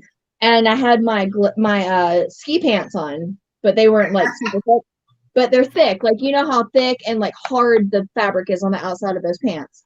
Yeah. And I ran into one of those spiders that looks like it's got the monkey face. I don't know what they're called. They're they're like little square, like spheres almost. Like Not spheres, but like octagons. Body, like with their legs, they're good, like sandwich size. Okay, and spiders and do it. I ran into it, and it like attached to my leg, and just by instinct, I just like reached down and grabbed it and threw it, and it like made that sound when it hit a tree, and I looked down and all 8 legs are still stuck in my pants. Oh, you just plucked it out like an eyeball. Evidently. Wasn't intentional. Oh my god. But oh, that hurts me. Oh, that's so gross. I was ruined for the rest of the round. Ugh. Yeah, that's a tough one to recover from. I'd rather take a double bogey than deal with that, honestly. Every day. Every day. I'm not into spiders very much. Bees are worse. I dislike bees more. But okay. Who is the GOAT in disc golf? Who's the greatest of all time? Kenny. Who's the greatest female of all time? If Paige continues on the route that she's on, she will be. But the greatest of all time is accolades wise, Elaine. Yeah. We agree. And then Val comes in too. Yeah. Not even and Juliana Doug comes in too. But in 5 years, that'll be a much easier answer because it will be Paige. It'll be Paige. And Kat could sneak into the conversation in 5 years too, maybe. She can. Absolutely. If her putting is like it was the second half of this season.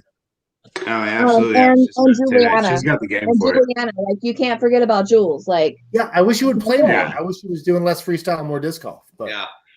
I truly wish so too. But honestly, that I'm commentary at the women's nationals was fire. I hope Fire. she I becomes. really, yeah, no Can kidding. we I want her to just put comment. her and Hannah on every single commentary show? Can we just That's say what I'm saying. they're the two? I want her and Kenny on like every commentary. Yeah, Kenny would be amazing on everything Or too. Philo or Mace Man. Yeah. Like Oh, all man. these people are so I'm good. not going to say too much, but if you're fans of Philo, stay tuned in a couple weeks. I'm just saying. Oh yeah. Yeah, we got Philo coming, but yeah, I could get down. I could get down with These my tall Julia. Juliana. Yeah, I Jules mean, and Philo. But no, Jay, I think Juliana Korver is an overlooked answer for one of the best ever. You know, I mean, when I used to play with her, we used to get both of us get super nervous before tournaments, and we'd go find a tall bench because we're both tall. Like she's taller than me, obviously, but we'd go find a tall bench where we could swing our feet where they wouldn't touch the ground, and Like it just kids, made it feel so much better. oh, So we swing together, and then just to see her, that thing that she did when she would throw shots through the tiniest little gaps in the woods, just that thing that she did. She was the only person that did that upper body thing when she it was the first very tight, real distinct. tight. And then the follow through and the grace. It was almost The only ballerina other like. She person was that's very had that grace in the game is Leslie, but they were both dancers. right, and Juliana was a very lanky in a good way. Personally, she's very tall, very whip-like, very flowing. Anyway, Yeah. Yep. Definitely But very Kenny over ballerina-esque. But Kenny over Paul. When would Paul get it? If Paul's the next one, what is that going to take? I mean, how many has Kenny won? Like 12. 2 more worlds. 12? Well, 14 if you count age protected, and 12. But you also said earlier that the advancement of the game has made players better and harder competition. So, For sure. And it's an impossible comparison because of the discs.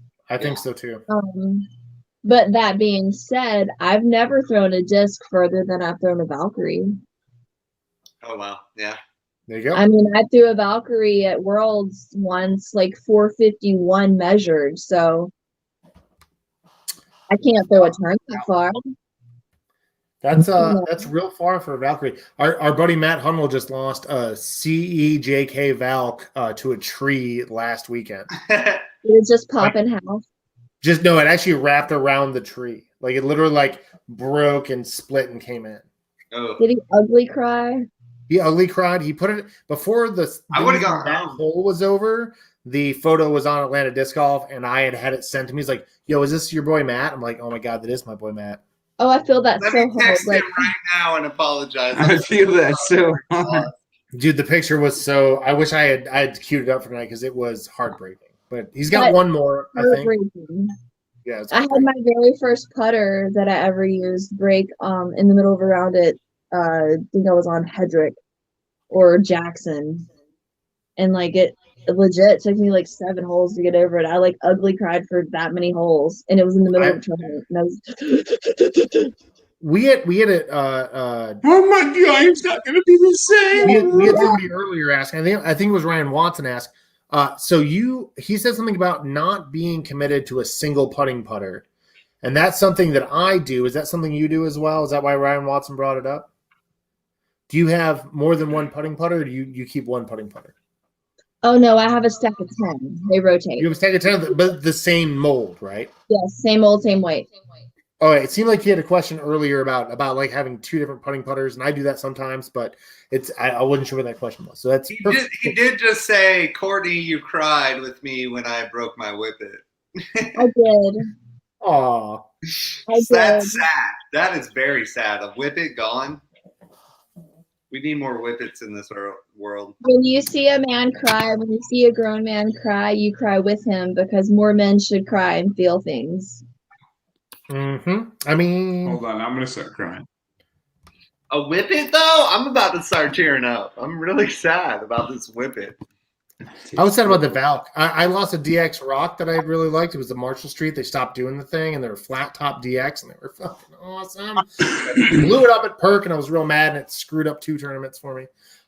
Cody, I think you're up. Anti-wave. All right, Courtney. You're the only person I've ever, out of all our guests, you're the only person I've been scared to ask this I'm question. terrified right now. I am too. Do you have any questions for us that you would like to ask? Hi.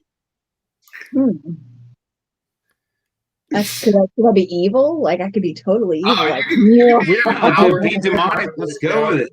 Yeah, do what you want. We This will is your most show. likely This is your answer. episode. It's your show. We're just here with you. Yeah, we're just here to.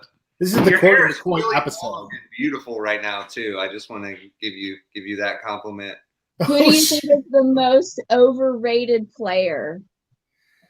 Right now, I Paul think Macbeth. it is Paul Macbeth. I think he's had a really off year. The end of last year wasn't very good. He's not the GOAT by any means. He's not dominating like anyone else is, but he just bought a McLaren. So he got paid, but I don't think this year was a great year for people to come into disc golf and see a lot of different people win tournaments.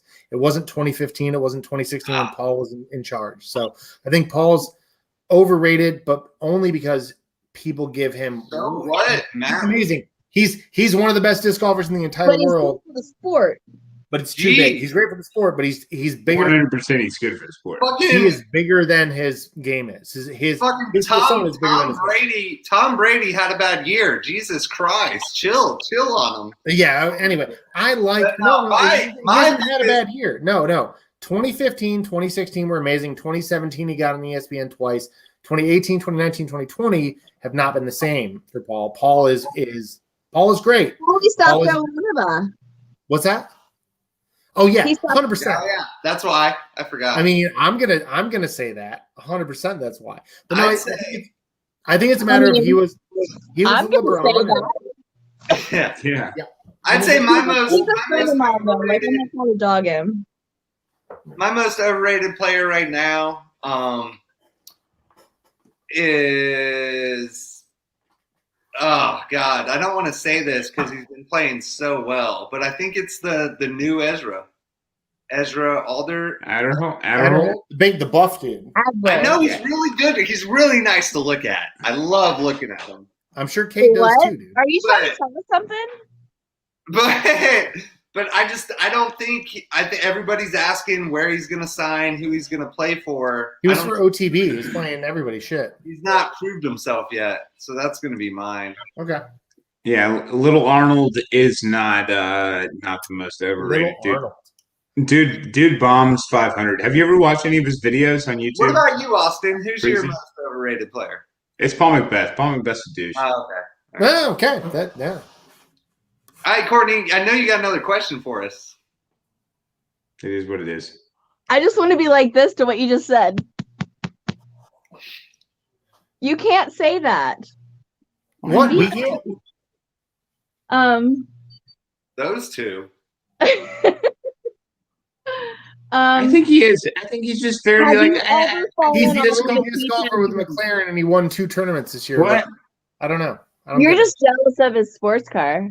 I'm not. I might be. I was And jealous, his I was jealous of compound. him being sponsored by Innova, and now that he's not, I'm super over. No, I think I might be jealous of that. He signed a $3 million contract with a disc golf company, and like he's got 80 acres in Virginia, and he's got his own private course Y'all with a jealous of the Polaris muscle and a car? I'm McLaren and jealous a of the Tahoe, muscle. and We got it figured out. I would be putting in work every day if I didn't have to quit my day job. I can But guarantee that. Look, he's truly a nice person. And Hannah is one of my favorite people on the planet. And Hannah does great commentary. I wish the her and Kenny commentary was some of my favorite ever. Oh, and drunken. If I've ever fell off a T-pad drunk, absolutely, Yeah. absolutely. Perkerson. Awesome. Yeah, Perkerson hole 16. 15. Hole 15 through the middle gap. I was Trying to really rip up trying the to hole. get through that gap. Is that the one that like falls, like there's like the gap off the tee pad? Yeah, a little bit. That's 14. 15's the one that goes uphill to the woodworks. Yeah, to the Oh. thing Andrew Fish built. Yeah. Oh my gosh, that hole is so hard though. By the I mean, tennis you have to put courts, so yeah. much on it. It was such a good throw, like Versola did when he fell off boundary or Little Little Mulberry. Mulberry, hole 10. That was Mulberry 10, huh? Yeah. What about you, Austin? You ever fallen while you've been drinking a little bit? No, when I drink, I try to stay to one foot step, like approach shots or one step throws or standstills.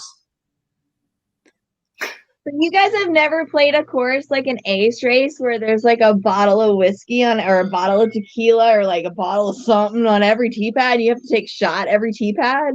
I think this is the camaraderie that I you. played That's what we're missing in disc golf right now. You said That's what it sounds earlier, like. people don't hang out like they used to. There's no Monday fun days. Cleveland's Oh, a bottle. pretty good for the shot a hole. If you ever play with Cleveland, that's a bad idea. And it's always like basil rye, like some really nice whiskey in a plastic bottle. Like, what the fuck are you doing, bro? No. Well, of course, Come on. like in the Southeast, we don't have a lot of those tiny little courses. Like the only tiny little 9-hole course that would be any good for any type of ace race that I can think of is like Peachtree City. Yeah. Yeah. Dupree. And like, don't drink there. Not Oh, yeah, Dupree. definitely don't. Yeah, Yeah, Peachtree right. City, you get fucked. Yeah. One of the best rounds I ever had was. What about the Monty? The Monty's pretty short. I've never played it. Yeah. It's Yeah. not So even this in is Atlanta. what It's you like need to it's do. 2 When hours you're out. going to play all these courses, you have my phone number and you be like, "Yo, home slice. We go in here. This is your 2-hour warning. Come play with us." Okay. Okay. If I Okay. still lived in Atlanta, I would be there. I love the guy in the Marine Blues is talking about smoking weed. There's no Good. need to mention that here. Happy We're in Veterans Day. Georgia. No, this is not. Well. This is not that kind of show. DEA. Dude, Kevin, did you see Kevin's show? He tried to get us with the green room. We thought you were in the green room. I don't even know. Oh. Yeah, I need No, I'm in the sewing room. Look, It's got the Look. green. we got the Ooh. sewing room, and we got all the yarn. Nice. And This we is the got chill room. the knitting machines. Yeah. Okay. K-Mac brought us into his room, and then Mama McCoy brought us into her room. That was the whole thing. Yeah. During our AV test, Courtney had said, like, I want to make sure this works in here because I don't want to be in Kevin's space. I want to be in my space. I want to be in my space. You want to be like, I want Yeah. this. Speaking This of, is where the you can magic follow me happens. on MySpace nowadays. I'm starting to do the MySpace thing again. That's awesome. Have you ever logged back into MySpace and been like, Yes, "Oh my god, am I I did still here?" like 2 weeks ago. It was hilarious. It was like, I Or, don't like, know. you I see saw it was stuff posted, you're like, what was I thinking? Yeah, I don't know Like, what they'd look at your top 8 friends and be like, "Who the fuck are these people?" I don't even Yeah, remember like- them. I don't even remember them. These top 8 friends All right. of mine are all dead. I have no idea what happened to them. They're All my friends are dead. Rubber Band Man. I was 17 years old, 16 years old playing Rubber Band. There's pictures of me on MySpace without facial hair. That's how old MySpace is. How old are y'all? Not as old as you. 29. What the fuck was? Oh, Yeah. I'm removing him. Fuck that guy. I'm 38 years old. Austin, 29. 29. 33. And Courtney, you just turned 25. I heard. Yeah. No, she honey, looks I'm 43 and I will own every day of it. I would not go Okay, back to my okay. 20s. But I was I giving you was the lucky to live through them the first time. I'm not going back to them. Heard I was gonna say, like my age group, like we're lucky we got to like do all of our crazy stuff before Facebook. Yeah. Right. No There's bullshit. not a lot of evidence, and they've got to There's digitize no it proof. at this point. No evidence. The bodies have been buried. Thankfully, And the Everglades where the alligators are, so there's no bodies left. yeah. Thankfully, I understand that. I did not grow up in that generation either. All right, so what's your favorite tournament you played? You got to have a favorite win, a favorite battle, a favorite Kevin McCoy runs around naked. Like, what's your favorite? My favorite tournament is probably Marshall Street, Maple Hill. They make the best rocks. That's true.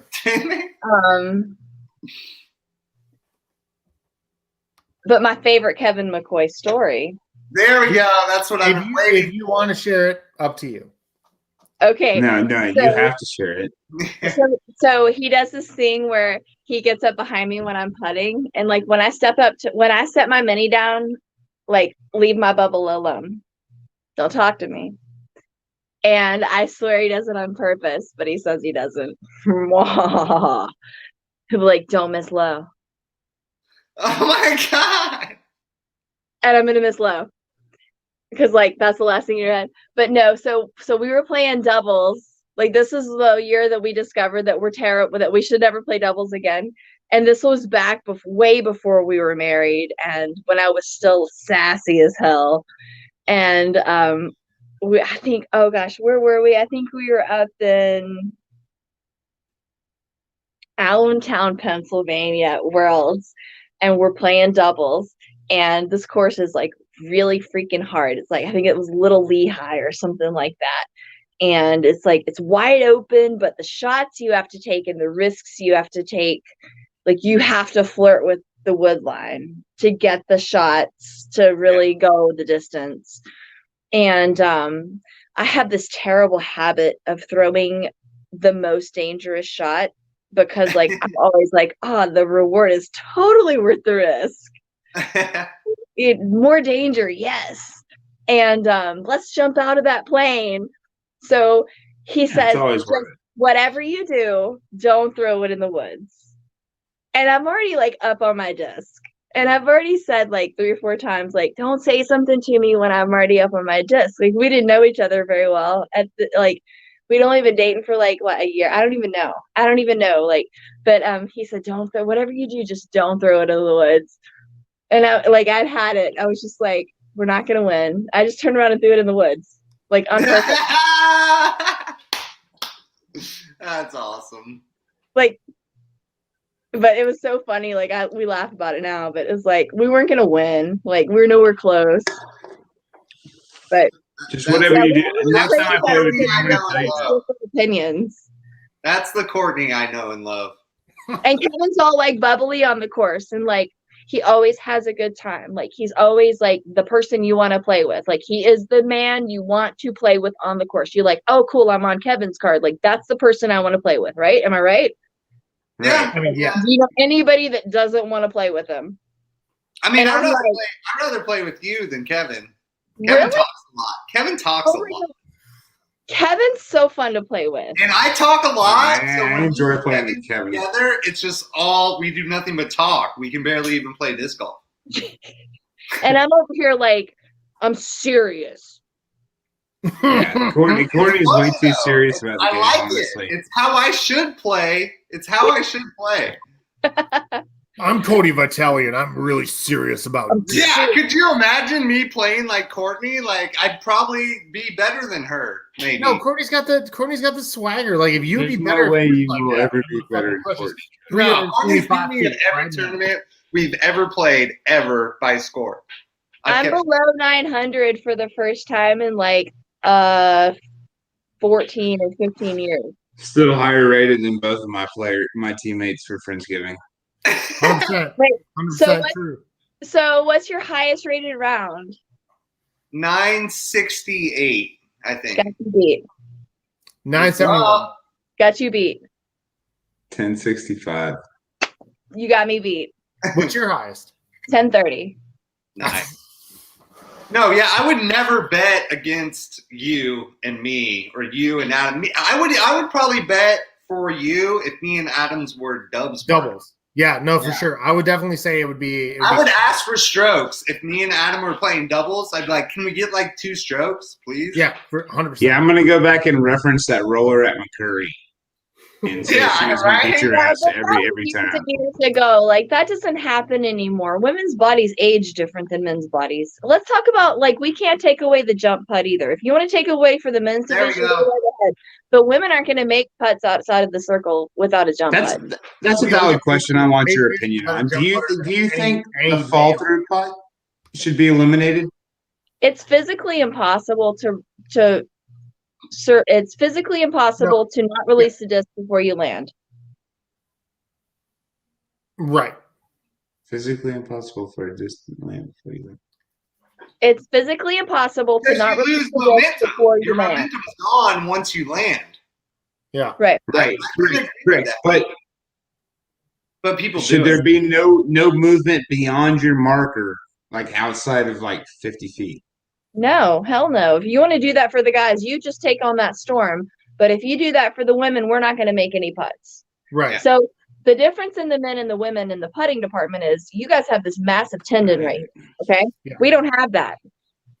Well, We don't have that extra muscle strength that surrounds that tendon in our arm for the flick, for the spin, that you guys can just stand there at 50 feet and not even think about it and spin it into the basket. Women can't do that. You know, and I used to, and I'm jumping in. I at the risk of sounding like I'm mansplaining. I had no idea. Yeah, I used to teach I'm a skiing and total asshole, snowboarding, but- and one of the things with men and women that are different are the center of gravity. So for women, the center of gravity is much lower than it is for men. We're basically at our shoulders. Women are basically at their hips.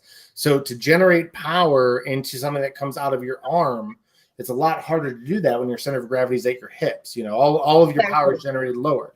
So for the men, the spin putt, this whole like I can get my shoulder into my arm really, really fast. That's not something that women are physically just able to do. It's different. It's different. When if I have a putt that's 10 meters, Mhm. if it's 10 meters and 1 inch, I'm jump putting. Right. As soon as you can, you will. As soon as I can, I will, because then it turns it back into a 15-footer for me. And I'm on the page where I don't give a shit. You can step putt from whatever distance you want. Let's just make a rule that's all unison. Yeah, So at what point do you feel like as a man that you jump putt like outside circle 2? So like 60 seconds? I just don't. Courtney, you're like 20 points above me. I step putt like Chris Dickerson outside 30 feet. I mean 10 meters. So right. I might have more arm strength than you, or might throw a little farther, but we've played together a few times, and you throw just as far as I do, if not farther. So I feel like we're very comparable. And yeah, I just don't have either the technique or skill to not jump, to just throw putt, I guess, or putt outside 30 feet. Putt. So yeah, I'm always trying to get the extra power to force it in the basket, because trying to keep that level line to hit, not hit the band or the basket, just keep it level the whole time. So. Right, and the key to being a good step or jump putter is to not miss badly. Yeah, exactly. And I hit a lot of metal. I hit more metal than I've ever seen anybody hit. Because this is the time when you're jump putting, your momentum is already going directly at your target, which is the key to putting, because that's the balance pendulum. It's literally where you're putting the power. You just take the whole power through your entire body and just put it, it's the tip. You have to get to your target to receive from the target. And also think about if you eliminate jump and step putting, the PDGA calendar will have no shots. Like those are all the shots you want to see, are like Paige sprawled out or Kevin Jones just like in the air. Like you're not going to sell any calendars if you can't jump putt anymore. On their knees. Like nobody wants to see Huck face on a calendar. Yeah. That is a face. Yeah. Anyway. Oh man. Austin, take us through it, would you? It will be different for men and women. The men play a different game than women. I mean, I'm not going to go out and like juice up on a bunch of testosterone just so I can do what you do. I don't want to do what you do. I want to play my game. I want to be a good. Yeah, the game is there for all of us. So yeah. But it's significantly different for men and women when it comes to shot selection and shot execution. And that's just a physiology thing. That's nobody's fault. Yeah. That's not It's anything. You just- know what I mean? Right. It just is what it is. It is what it is. Yeah, absolutely. But there's definitely some people that do it wrong, but they're not really the people. The people that are doing it wrong, that are doing it illegally, are not the people that are making shots from it. Right. Yeah. The people who have the exaggerated stuff are always not. We don't have to worry about them because they're not at the top of anybody's card. Right. Well, it's not Except that for they're not at the top of the anybody's Emerald card. It's that 55 they're not making those jump putts that they're doing illegally because their Right. body is so off kilter and so off balance, and the physics isn't behind it. They're not going to make those shots. Yeah. So let them do it. Let them mess up their own game. I know the people you're talking about, Austin. What did you say, Austin? You said they made the putt anyways. Like, who cares? It was a 45-foot putt. Like, that's a hard putt. Are we going to really break it down in microseconds? No, wait. What did I say? Well, no, I didn't say that. All right. Never mind. No, never. I said that I think the circle should be backed up to 45 feet.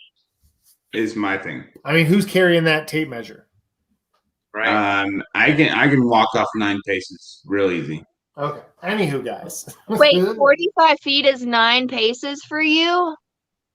No, yeah, it's not. I didn't want to call him out, Courtney. It's, yeah, you can go ahead and do that. Yeah, Because that's circle like 1 is 11 and a half 17 for me. paces, Austin. No. 45 paces would be a good 15, 16.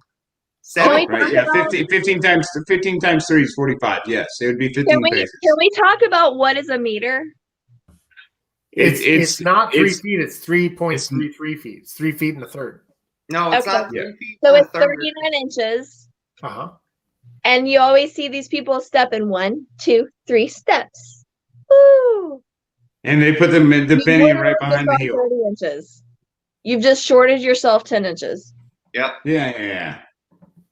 I always put my mini like a good 10 inches That behind is my probably one of the best pro advice. tips you can ever have. Yeah, Yes. pro tip ever. Actually get a freaking meter and realize it's 3.5 steps, depending on how big your foot is, or So 3. for If anybody argues you it's 4. yeah, for women it's 4 steps. For men it's like 3.5. For don't know women if with you're- if- little feet, like those little short girls with size 6 feet, like the little bitty feet, that's 5 steps. 5 steps, yeah. And also, who's calling you out for taking more than a meter? when Or you you've never played with the women. Come on now. Really? They call you out for being more than 3 steps? Like, girl, my fucking shoes only 5 feet. I'm wearing a size 6. Dude, if I somebody wear goes, a size 6. dude, if somebody looks at me and goes, "Am I outside?" and go, "I'm not walking it off." Sure. Like that's where I'm Right. at. You know? can walk it off. Yeah, I'm not. In Like, the I don't outside care, dude. circle, go walk it Benefit off. to the player. If you think it's outside, we're not going to beat you at this. Like, Is this your game or my game? It's your game. You walk it off. I'm a better putter than you, so fucking go, bud. Yeah, just go. I don't care. You're not going to. If you're going to ask, you're probably going to miss. Yeah, exactly. Exactly. I love that. If you ask, you're probably gonna miss. Yeah, if you need to ask, you're gonna miss. I think it's good. Here's a question Ryan Watson had because he's from Canada and he gets asked these hard-hitting questions.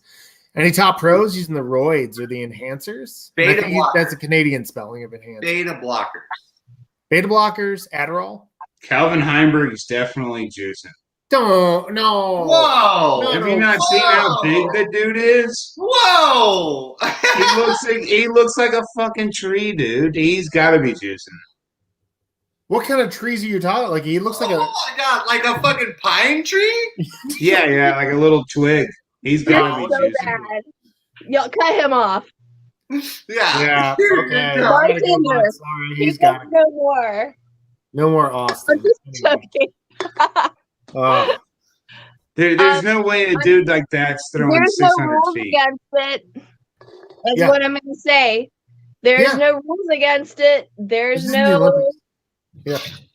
I mean, we follow the Olympic stuff You in think there one should be- case, and we don't follow the Olympic stuff in another case, and we follow this sport's rules in one case, and we don't follow it in another. There's no consistency when it comes to, you can't smoke on the course, you can't smoke weed, you can't drink on the course, but nobody's saying you can't go over here and sneak a gummy. You've been a pro. For 18 years. You ever pee in a cup for disc golf? Never, right? Never, but you No. should. I mean, you probably should, but never ever, huh? So what? Yeah, that would eliminate so many touring pros. Well, it depends on to- what So the test. off They tour. have the test for No, everything. I don't have any problem with anybody smoking pot. Like, I'm just gonna say that. Like, it should be legal in every state. I don't know. Those kids are kind of junkies. We'll talk about it another time. But it's a gateway drug. No, I have no problem with that. It should be legal in every state. It should be medically, everything about it should be medically studied. There's so many benefits. There's so many benefits from hemp. Every child born in the United States could go to college for free if it was text. Okay, we're not going to talk. All right, yeah. And let her finish. What? But there's no rules against enhancements. That's weird. And especially on the women's side, if you're gonna allow the levels to be down below a certain level, but not allow the other group to enhance up to that level, you can Okay. have it both ways. Okay. Right. Like, if you don't have a problem with this, then you can't have a problem with this. Okay. Right. So you're saying it's just gotta. Yeah, I hear you. It's a kind of It's gotta be a physiological. level playing field. Right. I mean, are you cool if I go out and take testosterone and get my level up to a 9.5? Well, I'm not in charge of that. No, Rob. you're gonna That's beat my not fair. ass. You are gonna That's whoop not up. fair. You're Right? gonna get a backbreaker and a suplex. You know what I mean? I just think that a lot of the things about it are just a lot of the things about like the limitations are not well thought out. Yeah. Sure. I mean, it's I a fledgling completely sport that agree. grew out of the hippie They're culture. fair for, so what's fair no for one's some thinking is not fair for everyone. Yeah. Just like with circles. We're gonna start seeing ads for Agra on Facebook if y'all keep saying enhancements this much. Oh, that's the greatest joke I've heard on Frolfcenter ever. Oh my god, I have a record for being on the longest. You are. We're over 2 hours. Yeah. We only have one question left. We've been trying to ask it for like 19 minutes. No, because we do. I don't want to kick you This is off because we're having so much fun. This is Oh, fascinating. This is one of my No, we're favorite. not like kick you off, but like I don't want to No, ask no. the final question because we're having Real fun. quick, before we get to the final question, and I hate to do this, we are thinking about having a New Year's Eve show where people just pop in for Yes. like 2 minutes and do toast with us and like kind of like, yeah, fucking disco ball. Like, would you be down for like a 2-minute check-in on New Year's Eve if we give you a link and stuff? Sure, but you have to remember that I'm old and like 12 o'clock is not what I usually see. But New We're Year's Eve is Kevin and I's engage anniversary. So Oh, sure. Oh, cool. Yeah. Okay, so we'll bring you in first at like 10 o'clock. Yeah. So then you guys could do like a duel. Oh, that would be hilarious. That would be fun. I want a putting competition between the McCoys for our New Year's Eve. You'd win? Oh, juice. All right. bet. Okay, that's great. Okay, awesome. All right, Courtney. Thank you so much for coming on, spending Thanks for so much having time with us, taking away from your family, everybody. Tell everybody I say hello and I love them. I want to give you this time to thank the people who supports you and what you do for a living. And again, thank you for coming on. Cool. So first I thank my family for putting up with me because you guys know that I talk mad shit. And and I thank Innova for sponsoring me. They've sponsored me since 2005 and they make the best plastic. So my business is Baya Fiber Company. Baya is Baya, named after the Baya Weaver, the bird that's the artist that makes the really cool nests. I make newborn and children's photography props and always down to make an adult scarf or hat if you need. I also sew for a living. And my little boys are starting a beanie business. It's called Brother Bear Beanies. And I'll show you one of their cool hats. Oops. Have one right here. They're super nice. They have little faux leather tags. So look for Brother Bear Beanies this winter when your heads get cold. I'm I will be 100% buying ordering Brother Bear beanies for all my tournaments I host up here. For Cool. sure. That's the player sign fact. me up for some good ones. Yes. Oh, and she can put the Frother logo on there. Ooh, we Boom. can put beanies. I'll get them stitched in there. Ooh. You got Yeah. Frother beanies. Awesome. Yeah, send us a logo and I'll get them. I'll stitch them in. This is perfect. It's good to go. Thank you so much, Courtney. Courtney, again. We will have you back So much. sometime soon for sure. Cool. Thanks. See ya. Love you. See you New Year's Eve. That was great. God, I love Courtney. Dude, I love me some Courtney McCoy. I just couldn't get rid of her. She's We so couldn't- much fun to talk I to. can't do it. I can't do it. Can't do it. I say we skip most of the news. Yeah, boys, I want to smoke a cigarette. I'm not going to lie to the crap. It's been, Do you want me to take you off the stream? Oh, yeah, you can do that. Okay, bye. 2-minute Awesome. warning. Do you want to do? Yeah, I'll do a 2-minute warning. My 2-minute warning this week. I'm gonna go big. I'm gonna go big screen. You're apparently going big. I'm going big screen. My 2-minute warning this week is about sore losers in disc golf tournaments who, after the fact, go to the tournament director, go to the other people on other cards and say, hey, this wasn't right. This didn't happen. We didn't play the OB right. These strokes are not tallied correctly. We'd like to have them tossed out. Sore losers have no place in disc golf. And I just wanted to put that out there. That's my 2-minute warning. Don't be a sore loser. Austin, did you have a hot take this week or a tip or any of that stuff? Nope. Austin, you there still? All right. Yeah, I'm here. I'm trying to process one right quick. Yeah, that's cool. You had a fun fact, Cody. I got a fun fact. Hold on, let me get you up here on the old big screen there. So, fun fact of the week. If you want more women to sign up for your disc golf tournament, and it's a tournament that sells out very fast, like most tournaments do in Atlanta, in Durham, and I had some Durham news, but we'll get back to that, or I'll get to that next week. But let women sign up first. Let juniors sign up first. If you want to grow the sport in certain areas, let those people sign up first.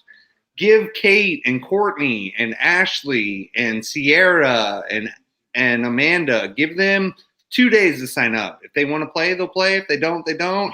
But grow it up. You'll have 10s of 20s of women's signed up for your tournament if you just allow them to sign up before the 2 minutes run out like they do in Atlanta.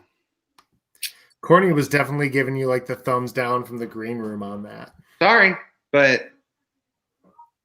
Courtney. Like but it. Did not like it. Did not like it. We're gonna have to get her take on that next time. Nobody can sign up for tournaments in Atlanta quick enough.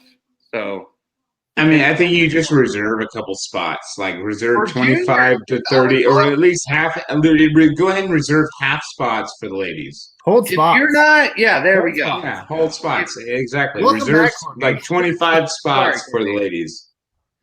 You weren't ready to leave yet. But were you? I can't sign up me and Kate in 30 seconds, or me and Kate can't both sign up in 30 seconds. We can't sign up our son, No, yeah, I think you just reserve the spots, like she said. I mean, I think you reserve like 25 to 30 spots, half the field for the ladies, and give them the equal opportunity to that the men have to sign up. And Yeah, it It shouldn't is be what a it is. race for every rec player to want to play the Urban Disc Golf Challenge. I got to get that base Okay, plastic stain. I got my hot take finally. I think I finally thought about it. All right, I got you. Let me put you up on the big screen and get your little thing here with your dumpster. We get your new dumpster logo that oh, some artist is going to sue us for this. Go ahead. Yeah, hell yeah, dude. And it goes along with it. Pardon my language, this is going to be rated R. So if there's any young kids listening, please turn it off. Fuck you if you are that guy who says, oh God, I'm with this person when you get randomly picked up with somebody. Just like fuck you. That's my hot take. And if you're not welcoming to disc golf, then you don't need to be a part of disc golf. All right, that was hot. Let me get I want to get off of there. That was hot. Let me add him back in. Hey, what's up? That was hot. I like Yeah. it. I think that's what needed to be said. It's just like it is what it is. If you're not welcoming to disc golf, then disc golf doesn't want you here. Yeah, it's we don't need you. We're full. It's like the Atlanta Yeah. joke. Quit moving to Atlanta. Quit coming to disc golf. Pardon the language, but it is what it is. We have a huge giveaway to give away. I'm going to say how we want to give this away. Can we give it? Do we have to give it all in one? Like that's a lot of stuff to give away. It's a lot of stuff to give away different ways too. Like it's a lot of shipping otherwise. What you got? What you thinking? Yeah. I was gonna say, why don't we give the discs to the first 2 women that comment? Done. Next, and why don't we give the mini? What are the mini things? The M4 macro minis. The M4 macro minis. Why don't we give those to the first ones that say they have juniors willing to throw them? Yes. There we go. Yep. There we go. And the first 2X to the first 2X to come and say they the need a T-shirt 2X. goes to the first person who's watching that signed up for Fairways. This is a lot to keep track of, but I have a feeling we'll be able to make it out. Paige. Well, if they're signed up for Fairways, we can give them the shirt there. M4, I know some juniors. Yes. We are going to go through these comments at some point and get you guys straightened out. We'll contact you if you want something. They're definitely on a timeline. We'll get them right. Yep. We got that. Yeah. Sorry, Ryan Freeman. All right. I think next we're week. going to announce next week's show. Oh, yeah. Next week. Next week because, friends.